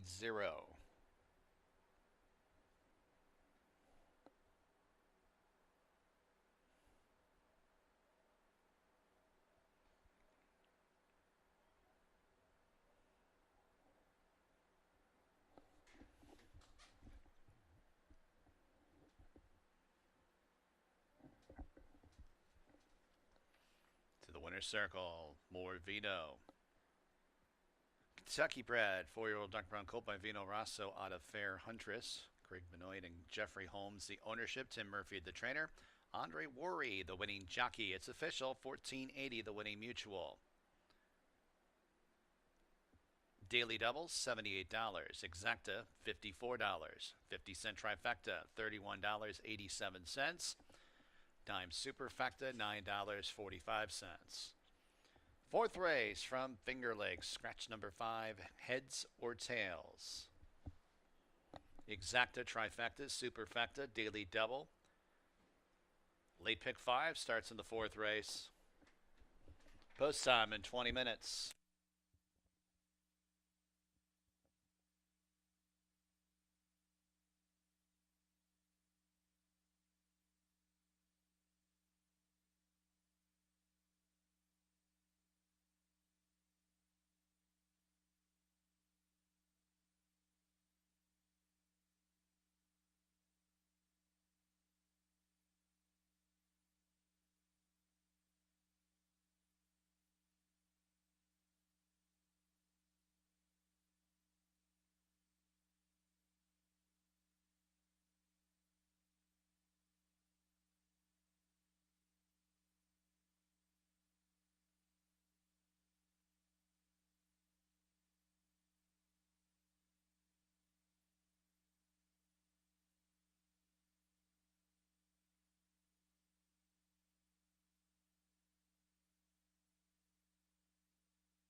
All right, the late pick 5 starts with the 4th. I believe that was the longest shot on the board that race. Is the Murph, the turnback, Morvino, as they just simply went too quick, bunching up on the front end.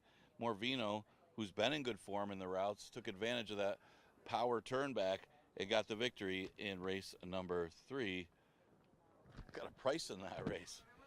4th race is a 5,000 claimer. Non-winners of race that's a date or never won 4 races. Look at some of the contenders here. Looks like Baybank's going to take a lot of play. Heads or tails, who would probably been the favorite in here, and the horse to beat got scratched, so it kind of opened up the race.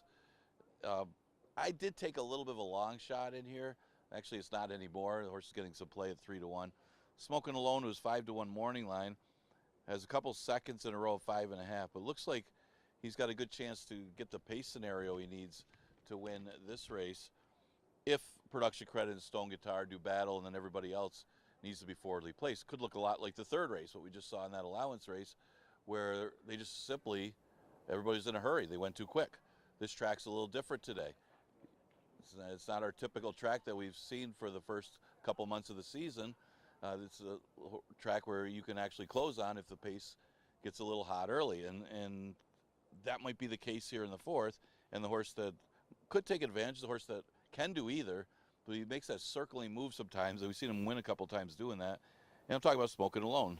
Going back to 2023, saw him do it a couple times at that level. So this horse is currently at odds of 5-2, and looks like it could be worth at least putting in the top 3. Things got to go his way when you got that closing style. The one Production Credit is one of the speeds in here. He looks to be the inside speed of the race. This horse probably was hurt by the fact that he didn't get the lead last time. It seems like he's the need the lead type. And the horse that beat him, Can't Beat Me, we just saw come back and win the other day, and actually came back and win in a big way, absolutely dominated. This horse is better than what he looks on paper lately, but he's another one. He's got to have things his way. He's got to make the lead from that rail position over Stone Guitar and have realistic fractions. It is a good possibility that Stone Guitar could be all over him early. Stone Guitar can be fast. He is making his 2nd start, so he should be sharper and quicker today, and that could be a real factor in this race. Now, Baybank is the horse that's getting bat. He is probably going to be the favorite in here. He ran 3rd last time behind Smoking Alone. Now they're going to take the blinkers off. Would assume that they're going to try to do something different. The horse just doesn't pass horses, and maybe the guess here is if you take the blinkers off, there may be a chance that he might be able to rate and pass those horses, because he seems to be a better horse on the lead, and he's not fast enough to get the lead on some of these horses. He's got a little back class, and if he does get the trip and able to pass Production Credit and Stone Guitar, he could be awfully tough and be a winner here. Definitely a big threat in race number 4. So we'll start the pick 5 with this race. Exacta Tri, Super, and Daily Double offered. Again, scratch the big favorite, heads and tails, the 5.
Coming on the track, fourth race at Finger Lakes. Number 1 is Production Credit with Emmanuel de Diego.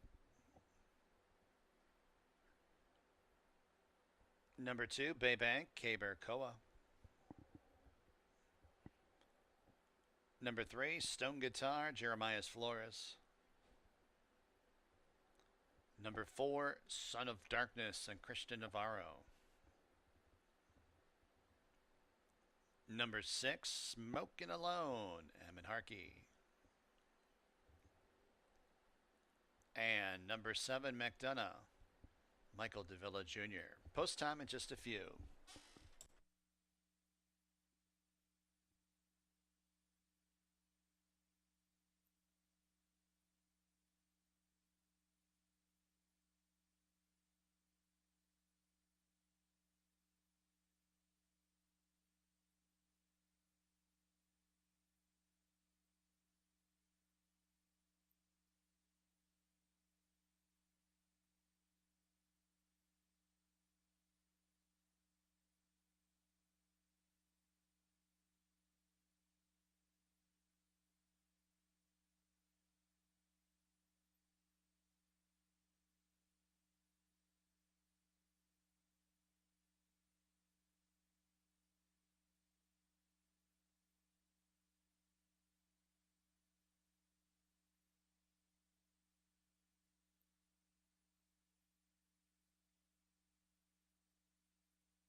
Approaching the starting gate at Finger Lakes.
And the horses have arrived at the starting gate for race number 4 from Finger Lakes.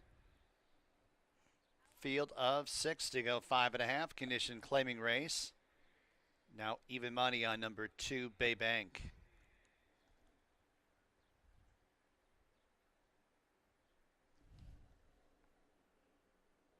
Stone Guitar going up, Son of Darkness. Then after that, Smokin' Alone and McDonough.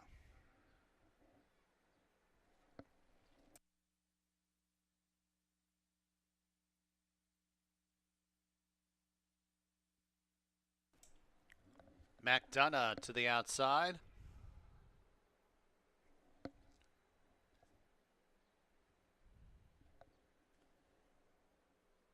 They're all in the gate. And they're off. Looks to be a good start. Production credit, the favorite Bay Bank.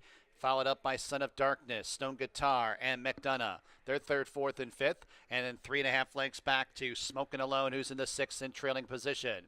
Production credit winging up the backstretch with a half mile to go. The lead's a half length over Bay Bank, who is tackling outside in second. Son of Darkness pressures 3 wide in third. McDonough's off the pace today in fourth. A length back to Stone Guitar in fifth, 5 off the lead, and a gap of 5 lengths to the trailer. Smokin' Alone, less than 2.5 furlongs to go. Production credit, Bay Bank now challenging for that top spot, and Son of Darkness fouls that one on the outside in third. A few more lengths back to Stone Guitar and McDonough as they turned into the stretch. Production credit and Bay Bank. These two continued to do battle with 1 furlong to go. In third, Son of Darkness. Stone Guitars in fourth. 16th to go. Bay Bank now gets the upper hand just outside the 16th pole. Son of Darkness up in the second, but it's Bay Bank. Give Koa 2 on the card. Son of Darkness second, close for third between a late charging Smokin' Alone or Production credit.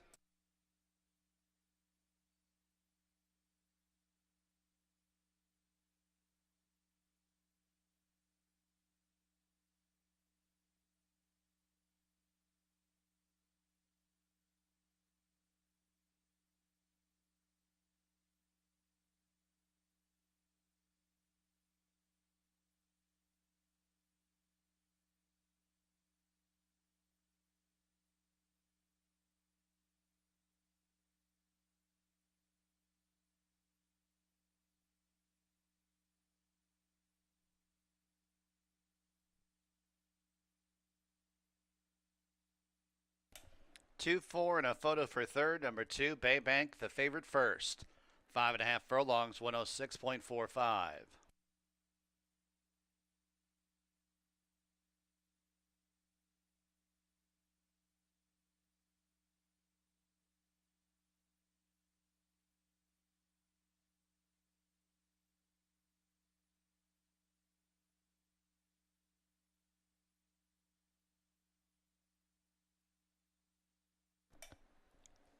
Number 1, Production credit held third over number 6, Smokin' Alone. 2-4-1-6.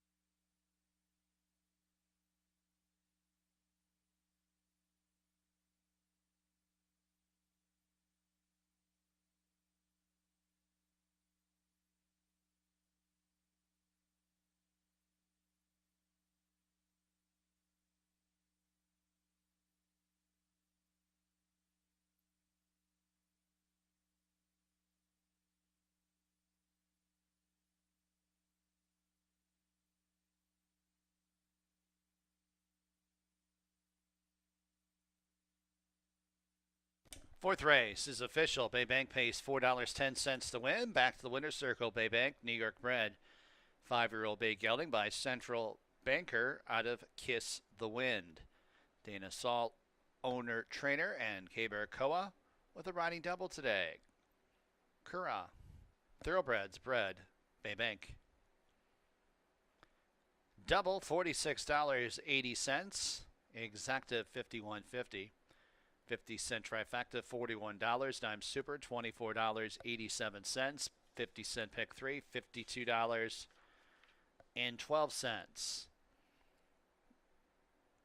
Fifth race from Finger Lakes. No scratches or jockey changes. Exacta trifecta superfecta daily double. Late pick four wagering as well as traditional win, place, and show. Post time in about 22 minutes at 3:16 p.m. Another reminder about the handicapping challenge here at Finger Lakes on Monday, July 21st, this coming Monday. It's our first free handicapping challenge of the season. $2,500 up for grabs. Winner takes home $1,000. Top three get prize money. It's on Finger Lakes races 1 through 8. Got to be a Lucky North Rewards member to participate. Our first free, I say it again, free handicapping challenge with $2,500 in prize money. Monday, July 21st at Finger Lakes.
All right, getting ready for the fifth. Bay Bank, nice trip under Cabercoa. Blinkers off was what the doctor orders. That one able to roll to victory. Money showed, and Dana Saul gets the victory in race number 4. Moving along here to the fifth race, a maiden race going a distance of 6 furlongs. No surprise, the 5 Painting Stones taking some money. He does appear to be the speed of the race, as he did flash good speed last start as a 3-year-old back in October. Now he'll make his first start as a 4-year-old with some good works. Well, you look at the rest of the race, there really isn't much for early pace in this race. So that's going to be to the advantage of the first-time 4-year-old Painting Stones, and is getting some play at 3-2. Main threat I thought might be the 3, Real Elev, who has had 4 starts, did have one good race against restricted 3s, but hasn't run since January. This one cost $250,000 as a yearling. The dam was stakes placed on the turf, so the breedings are, of course, by Authentic, pretty good sire. Like the work over the track, did 47 for 4 furlongs back on July 9th. Really maybe tipping his mitt that this horse is going to run pretty good in this race. Now, keep in mind, if you got the racing form, you'll know this, that this horse should be listed as a first-time gelding. That's not in the program, but this horse is a first-time gelding, and see how much that plays into Real Elev. But you got to think that this horse is going to run a much better race, especially with this competition.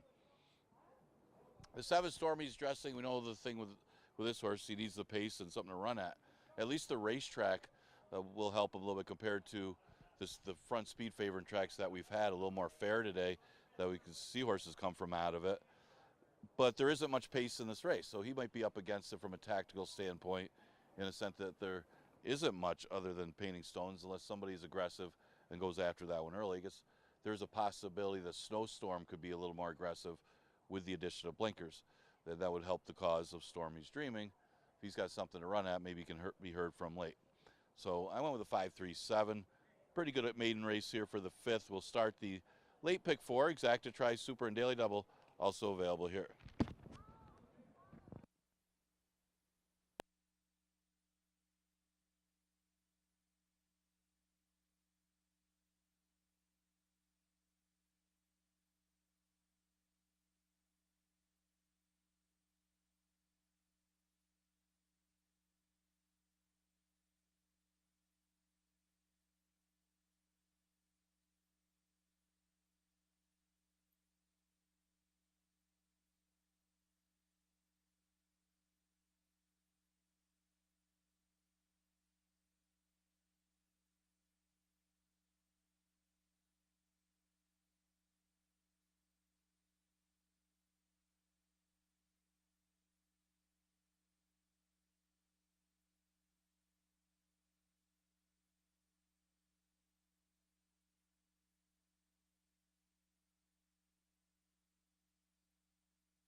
On the track, race 5 from Finger Lakes. Here's your field. Number 1, Racer X and Kevin Navarro.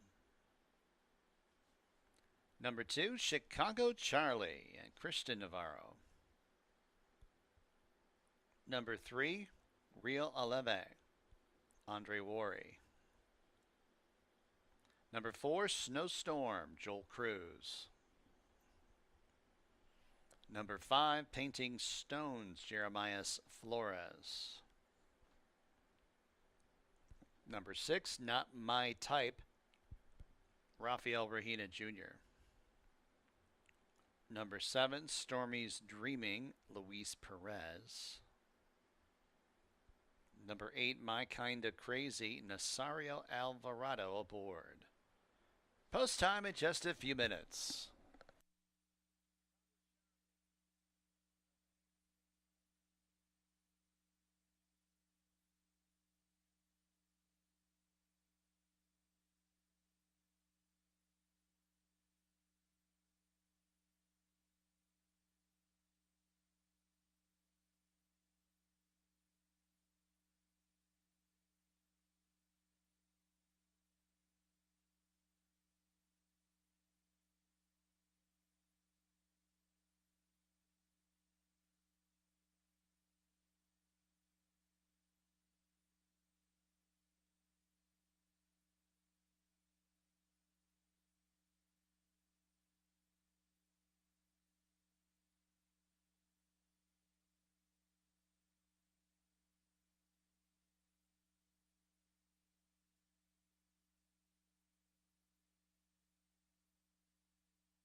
Horses are approaching the starting gate at Finger Lakes.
And the horses have reached the starting gate for race number 5 from Finger Lakes.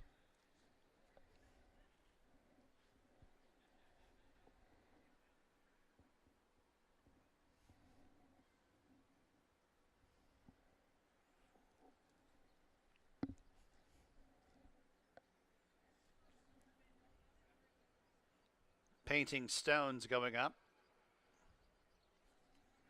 Stormy's Dreaming in the blue blinkers. Not My Type up into line. Now Stormy's Dreaming and My Kinda Crazy. 6-5 on Painting Stones. 5-2 Stormy's Dreaming. They're all in the gate. And they're off. Rio Leve broke about 2 steps behind the field.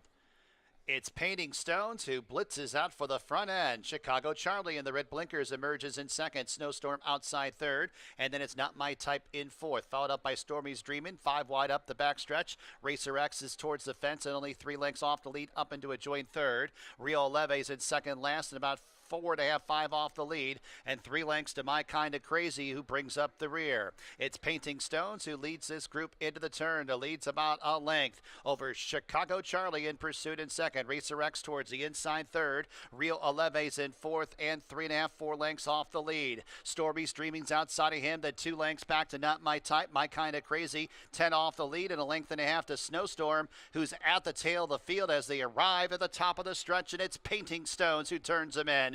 Painting Stones comes off the turn, leading by 7 lengths. The battle for the balance, Chicago Charlie, Racer X, Rio Leve, second, third, and fourth. But with a 16th to go, it's Painting Stones. Painting Stones crushes. Give Flores 2 wins in the card. Painting Stones breaks the maiden in style. Chicago Charlie holds second over Rio Leve. Then it was Racer X in fourth.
Five, 2, 3, 1. Number 5, Painting Stones first.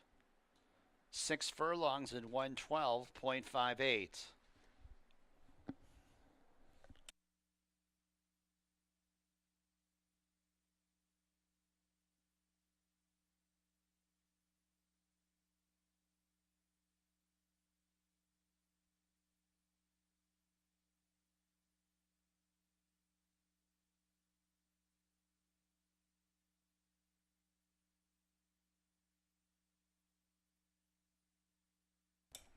To the winner's circle, number 5, Painting Stones. New York bred, 4-year-old. Dark brown gelding by Bustin Stones out of Pincelada. Paul Barrow, owner-trainer. Jeremiah Flores, the winning jockey. 2 wins on the card for owner-trainer Paul Barrow, as well as jockey Jeremiah Flores. Ronnie Valente, bred Painting Stones. $2.50 the winning mutual. Daily double, $8.20. Exacta, $20.20. 50-cent try, $26.25. Dime Super, $28.40. 50-cent pick 3, $16.87. Early pick 5, 5 of 5, $226.25. Race number 6 from Finger Lakes. Scratch number 9, Barfly. Exacta, Trifecta, Superfecta, Daily Double, Pick 3 wagering. Post time for race number 6 in about 22 minutes at 3:47 p.m.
All right, coming up on race number 6, and yeah, that one was over early because the pace flow was just to the advantage of Painting Stones. It's probably the best horse anyway, and was able to cruise in there. Another win for Jeremiah Flores teaming up with Barrow. 6th race is a 5,000 claimer, non-winners of a race since the date, or never won for condition. Look at a couple of the players in here. Brock Moninoff, the 2-horse, appears to be the main speed of the race, and I think the question is more about holding on than it is what his running style is going to be, because last time it wasn't that he went that fast. He went 23 for the first quarter, and then somehow Old Man Winter caught him right before the wire. Got just a few steps before the wire, got a little bit tired, and got caught. Now, it's his 3rd start of the year. You'd feel more comfortable if it was 5.5, but it does look like he's got a good chance to control the pace up front.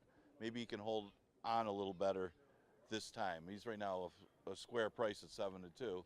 He's a good play. I mean, he is. He's got the tactical edge, and it's kind of a 50-50 shot of whether he's going to hold on or not. Looking at the last start, now he's at age 10, but still running pretty well. Another horse I thought would, now is getting bet as the favorite. I thought 6-1 was a little high on Frank's Art, who just simply is more classy and better than these. The question mark is going to be, is he still better than these on the dirt? Because most of his races not only were routes, but they were on a different surface. He's a 5-time winner against these horses, very well bred. The dam's a half to a graded stakes winner in Ireland. I mean, this horse has got Irish bred on the dam side, but never in his career has run on the dirt. Numbers-wise, just dominates his field, but it might be a different story how he runs on the dirt. I think it is also a positive sign. This horse is in for the waiver claim coming off the layoff since January. The 6-horse Trap the Dream, we know the story on Trap the Dream. He's a deep, deep closer that needs him to back up. You'll hear from him late if he's in contention, but it's just a question of the pace. And it doesn't look like there's a lot of speed in here, but if it does develop, look for Trap the Dream to put in a late run. He'll put in that late run anyway. Whether he gets on the board or not would be the question of who's chasing the pace and how much they get tired late. The other one I thought had a long shot chance would be the 1 Beach Boy Al. Right now taking a little bit of early money, but I think he would expect him to go off higher odds than 5-1. He has had excuses his 2 starts this year. His first start, well, he probably needed the race. It was in the slop, and he did take some money that race, but probably needed. Next start, he was slow at the start, and that really compromised his chances in that race. So give him another chance today, making his 3rd start, and first time on a fast track this year, although he doesn't mind an off tracks. But I can see this horse waking up a little bit in this 3rd start with no mishaps. Exacta Tri Super Daily Double and Pick 3 starts in race number 6. We scratched the 9, Barfly.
Horses coming on the track for race number 6 from Finger Lakes. Scratch the 9. Here's your field. Number 1, Beach Boy Al.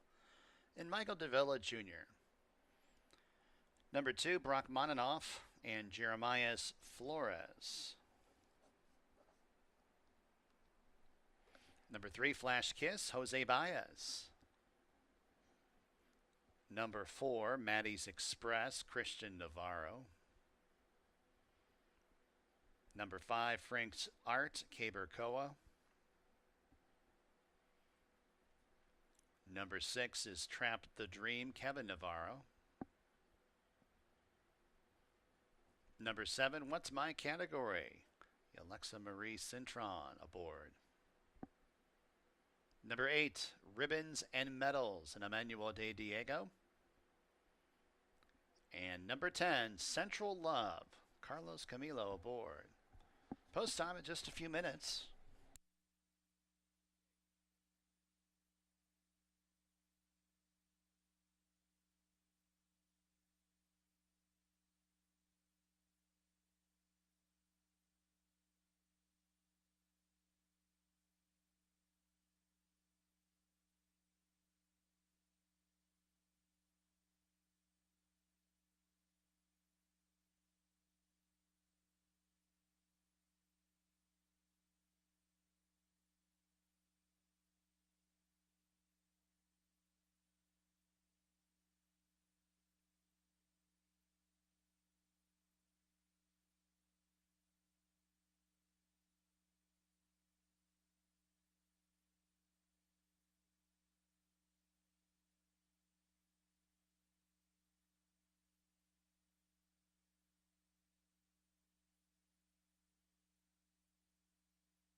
Post time in a couple minutes.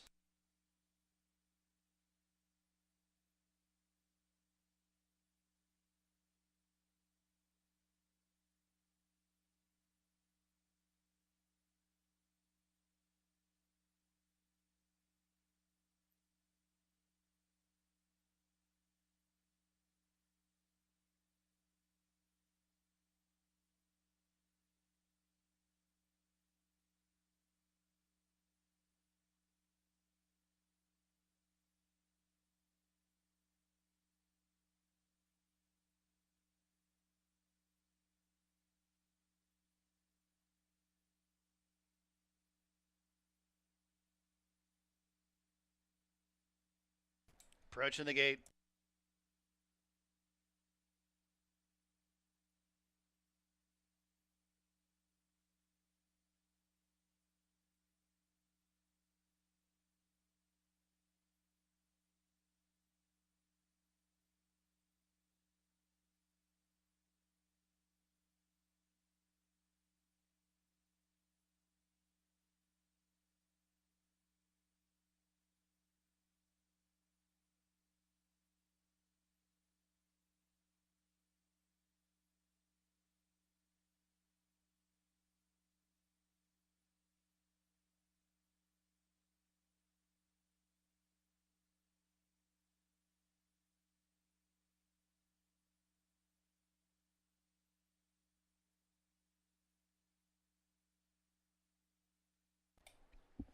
And the horses have arrived at the starting gate for race number 6 from Finger Lakes.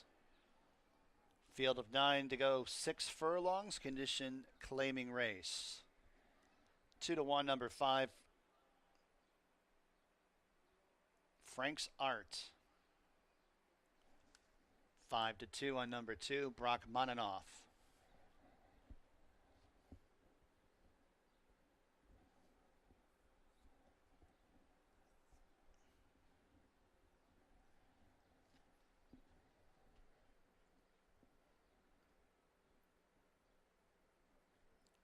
Trap the Dream coming forward.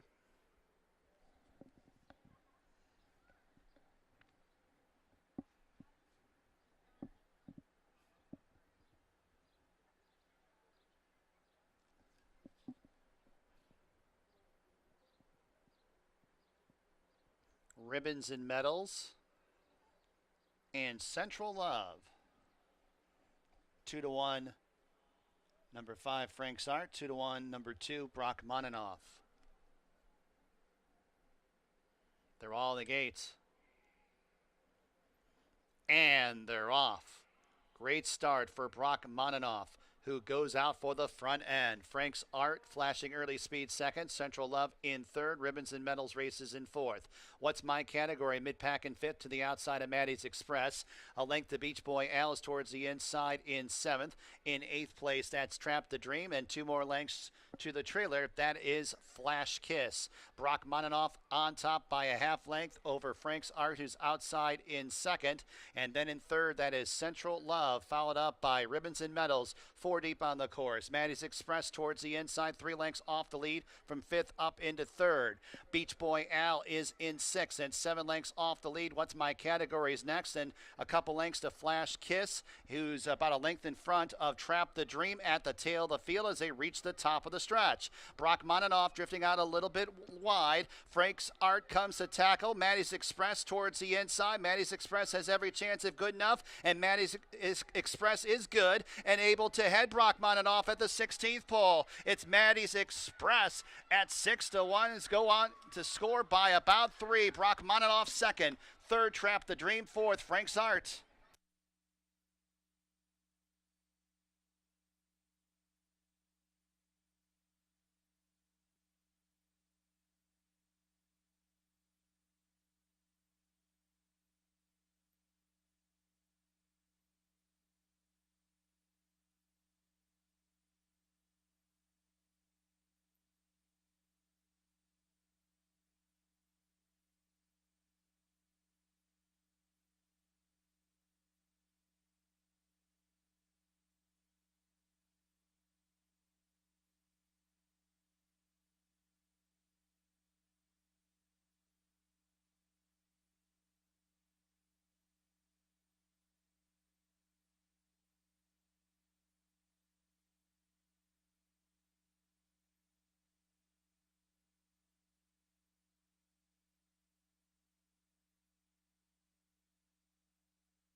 Number 4, Mandy's Express, your unofficial winner. Second, number 2, Brock Monanoff.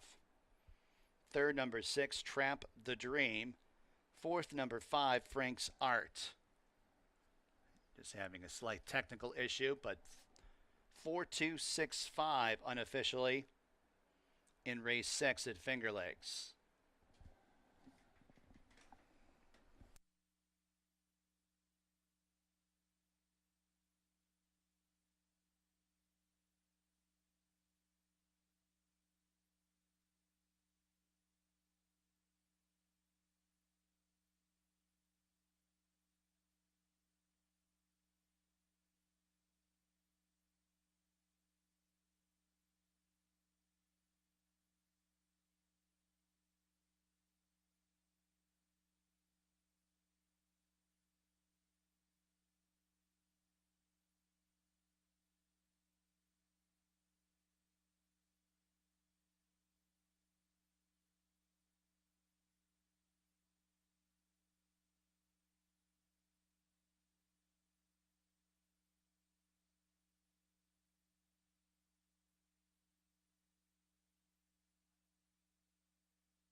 Race 6 has been declared official. 4-2-6-5. Prices will be up momentarily. Still working on that slight tech issue.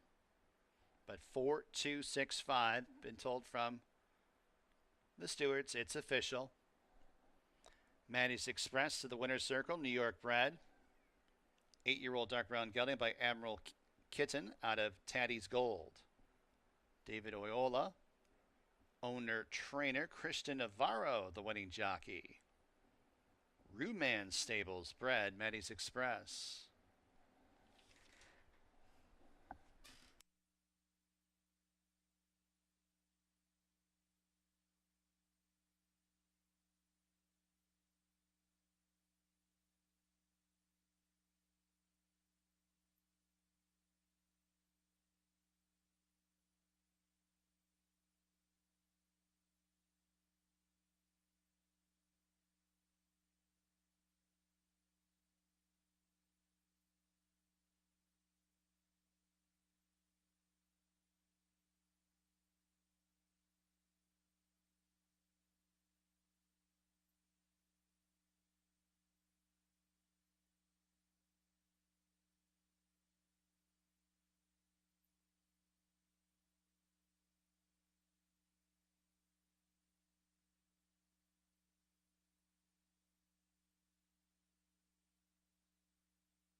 There are the prices. $14 the winning mutual on Mandy's Express. Daily double $22.80.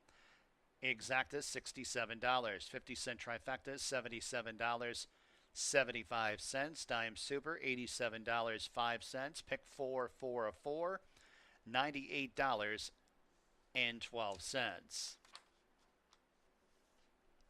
Seventh race at Finger Lakes. There are no changes. Named after Happy Retirement to Jim Bailey.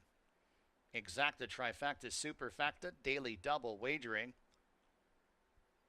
Post time for race number 7 in about 20 minutes at 4:19 p.m.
Did have a claim in the 6th race. The one Beach Boy Al, new owner Greyhound Stables, Jeremiah Engelhart, the new trainer. Beach Boy Al claimed out of race 6.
Okay, coming up on race number 7, and yeah, this is the race that we are going to name after Jimbo Bailey, who's been here for 51 years. He will be announcing his retirement today. He's a longtime valet of John Davila Jr., had so many wins, 4,000 wins with John Davila, one of the top riders of all time here at Finger Lakes. He started off his racing career when he was with guys like Jerry Bailey and Shoemaker, to name some of the highest level jockeys, but he's one of the best, and he's been with Joel Cruz this year. What a year Cruz has had. But today will be the day that Jimbo Bailey will call it a career. We're going to honor him after the running of this race. And you can see how many friends and family Jimbo has, because we're going to have a full winner circle after the running of race number 7. So a happy retirement to Jimbo Bailey. Okay, let's look at the 7th race. Probably going to have a heavy favorite in here. They haven't hit them yet, but the 2 Scaramanga does look like a standout against this field, numbers-wise and class-wise. This one out of Judy's Chance, who's a half to a multiple stakes winner. Ray Lou comes in to ride this one. Don't expect much of a price right now. Lukewarm favorite at 5-2, but that would be as high as you're going to see for Scaramanga. Other horses to consider, you got the 5, the Delaware Boys, at least comparably to some of the recent tracks that we've had. We've seen horses close today, and that would certainly help the chances of the Delaware Boys, who is a late runner. He just got to hope to get a pace up front, and he's got to hope that Scaramanga doesn't run his best race. But this horse has got some good numbers in the past, but he is at the mercy of the pace with that running style. You won't see him anywhere near the lead. He's a sit back and make a run, and this could be a race where he does at least make a run to be in the top 3 or 4, and if the pace does take its toll, this one will be the winner. He is getting some play at 3-1. Pascal Moon is one that will be a little bit closer to the pace. Chased last time and hung around to be 3rd, and that was the first race over the track for Pascal Moon, and does have a little class running some tougher races at Gulfstream Park. Some of those open claimers would make it more than competitive against this field, but his last race, it really wasn't that good. You would have expected better from Pascal Moon, but he does get the race over the track and could run better today. The 4 is G Money, more of an underneath type horse, and I think you can forgive the last race. It was against Banker Blaney, who has done nothing but win. I think won every race this year for John Buckley, and he chased and faded, so as a lot of horses do. Draw a line through it. He's always right there. Good underneath type to use in tries and superfectas in race number 7. So this is the race for Jimbo Bailey's last race as a valet. Congratulations to him on his retirement. We'll be honoring him right after the race. Exacta Tries, Super, and Daily Double offered in here.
Horses are on the track for the 7th race. From Finger Lakes, named Happy Retirement to Jim Bailey. Number 1 is Revivalism and Kevin Navarro. Number 2 is Scaramanga, Raylu Gutierrez, the jock. Number 3, Pascal Moon and Jose Baez. Number 4, G Munning with Michael Davila Jr. Number 5, the Delaware Boys and Andre Worry. Number 6, Enticing Prospect, Caber Koa. Number 7, Love That Bird, Luis Perez. And number 8 is Big Rich and Joel Cruz. Post time in just a few minutes.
Post time in a couple minutes.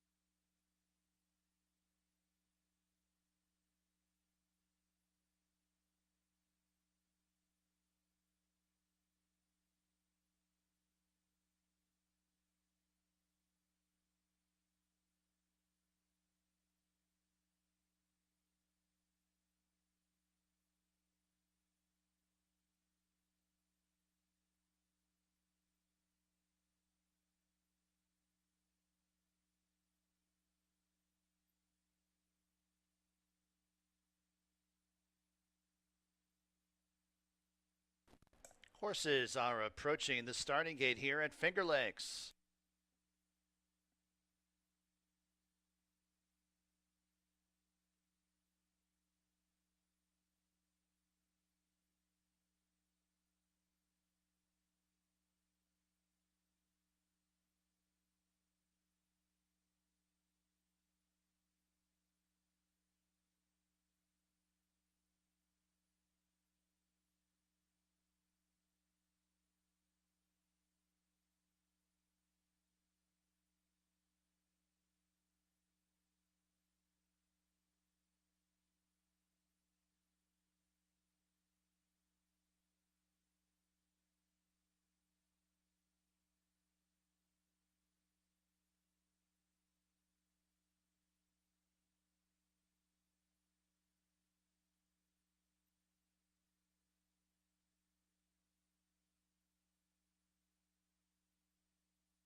And the horses have reached the starting gate for the 7th race at Finger Lakes, named after happy retirement to Jim Bailey.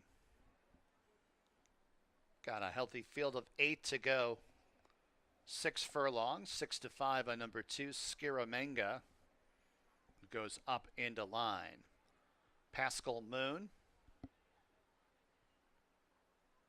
walks up no problem. G Munning. The Delaware Boys. Enticing Prospect in the black silks, worn by Cabercoa, going for his 3rd win on the card. 2 out, Love That Bird, be easy to spot. And Big Rich.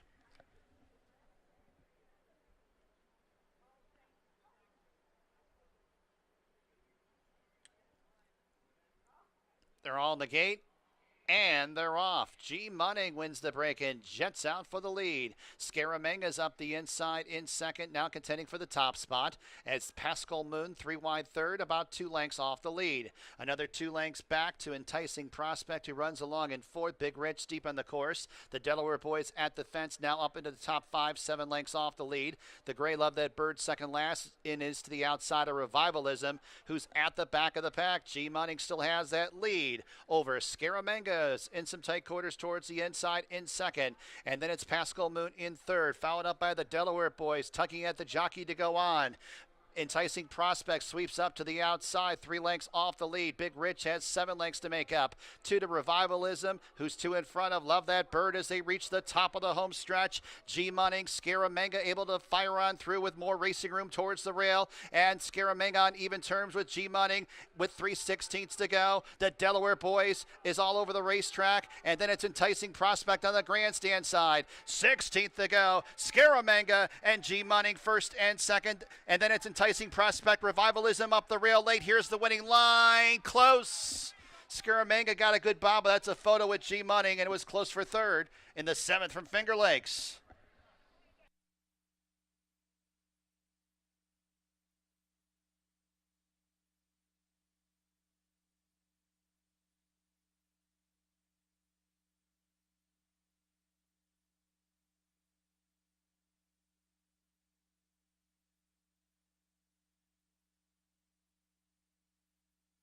Photo finish.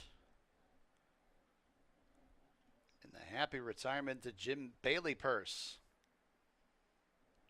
Photo finish 2 and 4.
It's a dead heat. Dead heat for the win. Between the 2 and 4. Dead heat for the win. Between number 2's Scaramanga and G Munning. Scaramanga first in the winner's circle. New York bred 5-year-old chestnut gelding by Munnings at a Judy's Chance. Nat Crone, the owner. Wayne Potts, the trainer. Relu Gutierrez, the winning jockey.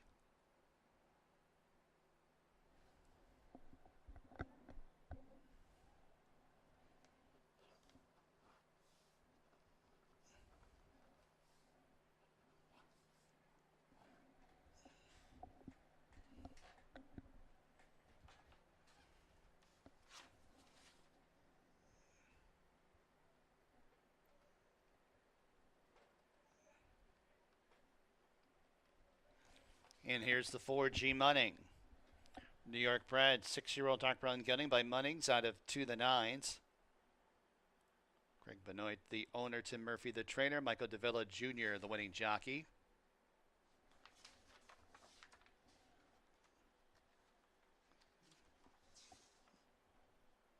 And that's 2 wins on the day for Craig and Tim. Dead heat for the win.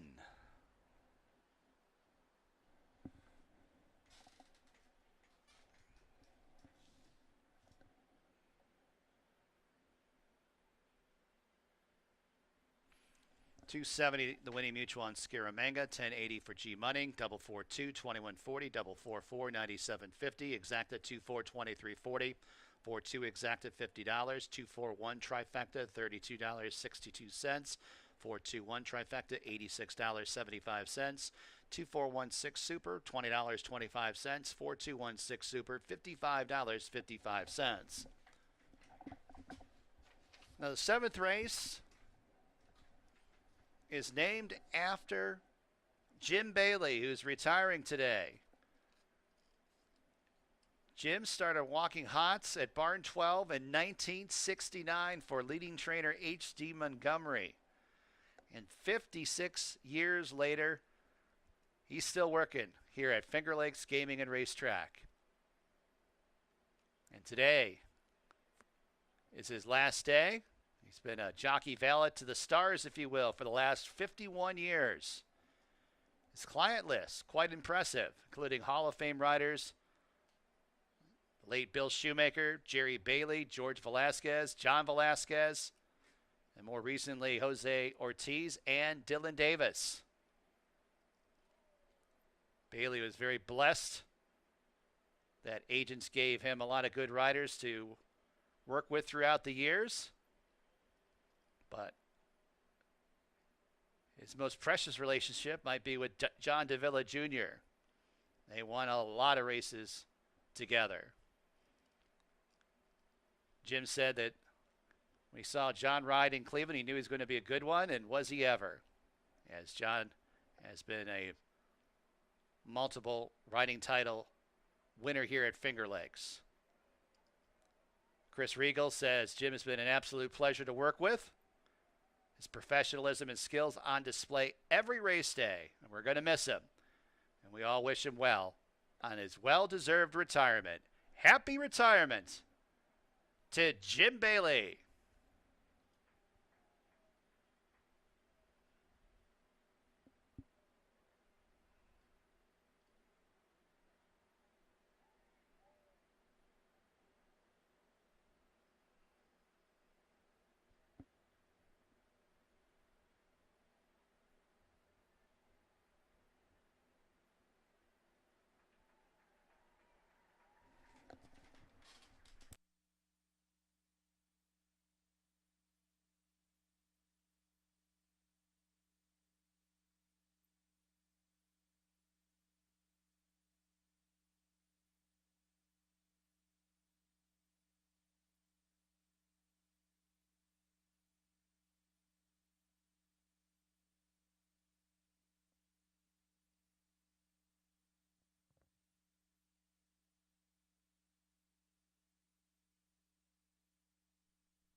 All right, getting ready to run the last race on today's card. Looks like we're going to be a little bit late with this race, so we had all the excitement after the 7th with the dead heat, and then honoring Jimbo Bailey for his retirement.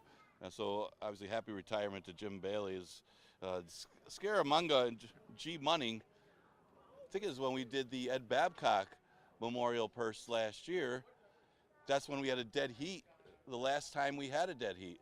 So now we did a happy retirement, we get a dead heat. So every time we have a notable thing, maybe that'll equal a dead heat. But those two will split it up as Scaramanga and G Munning both ran together and both ran very well in that conditional allowance. All right, last race is a maiden event that goes a distance of 6 furlongs. See, Magic Beach is going to get some play coming in from New York. He has had his chances in a bunch of top 3 finishes over the last 5 starts. He's been a beaten favorite a couple of them. Last time in the Sloppy blew a lead late against a little bit tougher, those 30,000 maidens. This could be considered easier moving to this spot. And Magic Beach going to get some play. It's got some speed. He should be tough. 4 to 5. Montauk Memoirs coming off the best race of his career, running 112 that day and earning a big number. Just exploded with a 61 buyer running second in a well-graded race, it turns out. But can he repeat that effort is the question, because that came out of nowhere. His numbers weren't too good before that race. But if he can repeat it, he's got to be a main contender in race number 8. That's a couple of the horses that are getting play here for the final race on the card. We scratched the 6th, gray-haired Gus in 7, Like a Boss. Live racing will continue. That'll be Monday with the 1 o'clock first post.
Coming on the track, 8th and final from Finger Lakes. Scratch of 6 and 7. Here's your field. Number 1 is Montauk Memoirs and Jeremias Flores.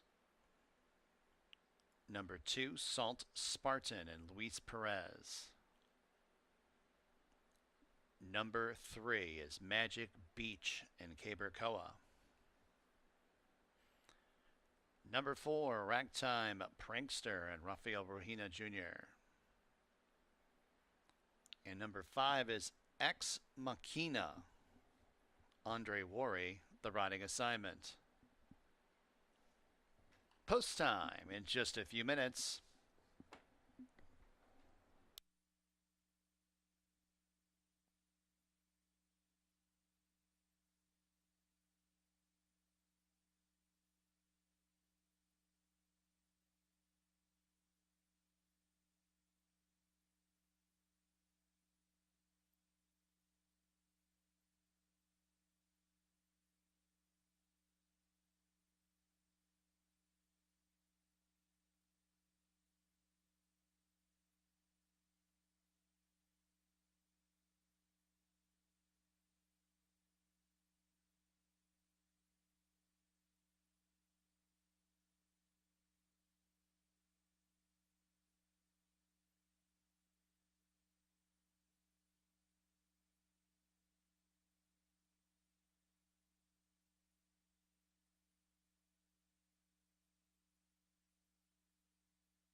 Horses are approaching the starting gate at Finger Lakes.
Horses have made their way to the starting gate for the 8th and final from Finger Lakes.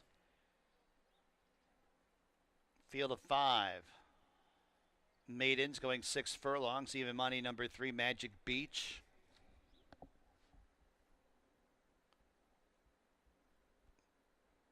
Shipping in from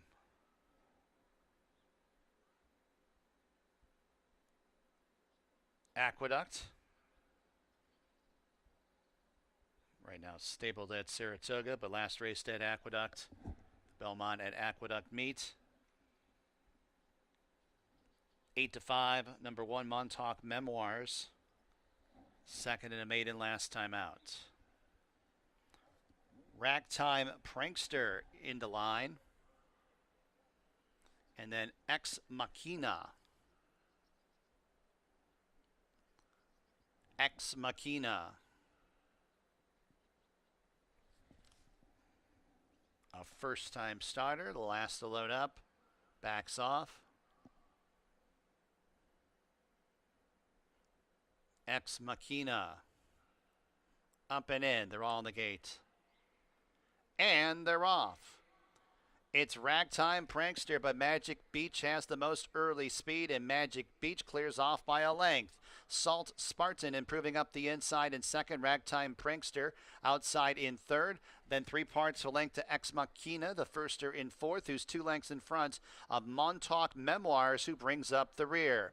Magic Beach and Koa on the front end with a half mile to go. The lead's 3 parts of a length. Ragtime Prankster comes to engage outside second. Salt Spartan's in third, 3 lengths off the lead. 2.5 lengths back to Ex Machina, who's a length in front of Montauk Memoirs, who is at the back of the pack. 2.5 furlongs to go in this race. It's Magic Beach and Ragtime Prankster clear by 3. Salt Spartan attempts to re-rally the outside in third. Montauk Memoirs is out of last in fourth, and about 6 lengths off the lead as they turn into the stretch, and Ragtime Prankster has taken over the lead from Magic Beach. Montauk Memoirs getting on track on the outside, soon up into second, 16th to go. Ragtime Prankster on top by 2.5. Montauk Memoirs lunging late, but it's Ragtime Prankster. Ragtime Prankster in front. Montauk Memoirs second. Magic Beach third. Salt Spartan fourth.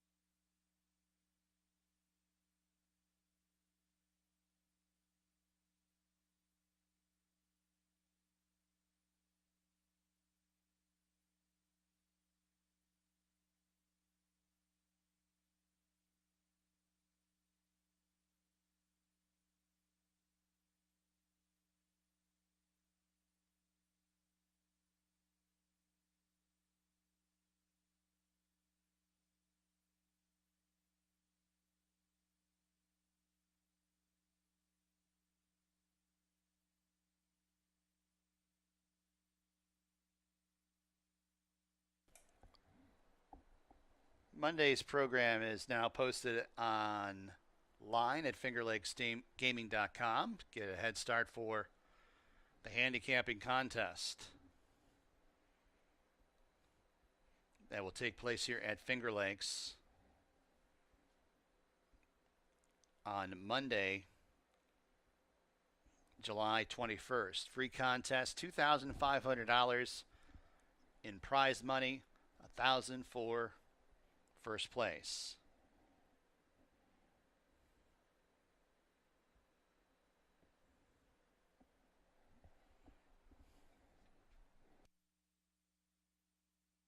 Four, 1, 3, 2.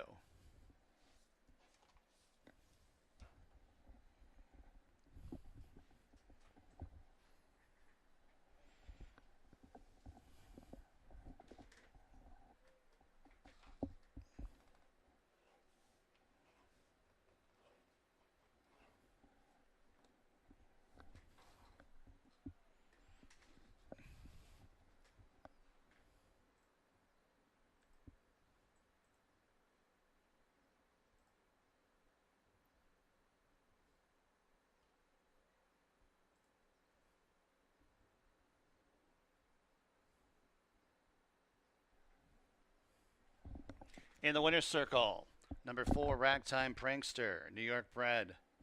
3-year-old bait gelding by McLean's Music out of Silly Sister. Seedman Stables owns, Donna Beretta trains, and Rafael Rohina Jr., the winning jockey. 30-year farm bred, Ragtime Prankster. Double 2-4, 22.20. Double 4-4, $112.50. Exacta, $24.40. Trifecta, $12.75. Dime Super, $4.52. Pick 3, $25.50. Pick 4, the consolation, actually 4-2-4, 2 pick 3s, $25.50. 4-4-4. Pick 3 pays $299.75.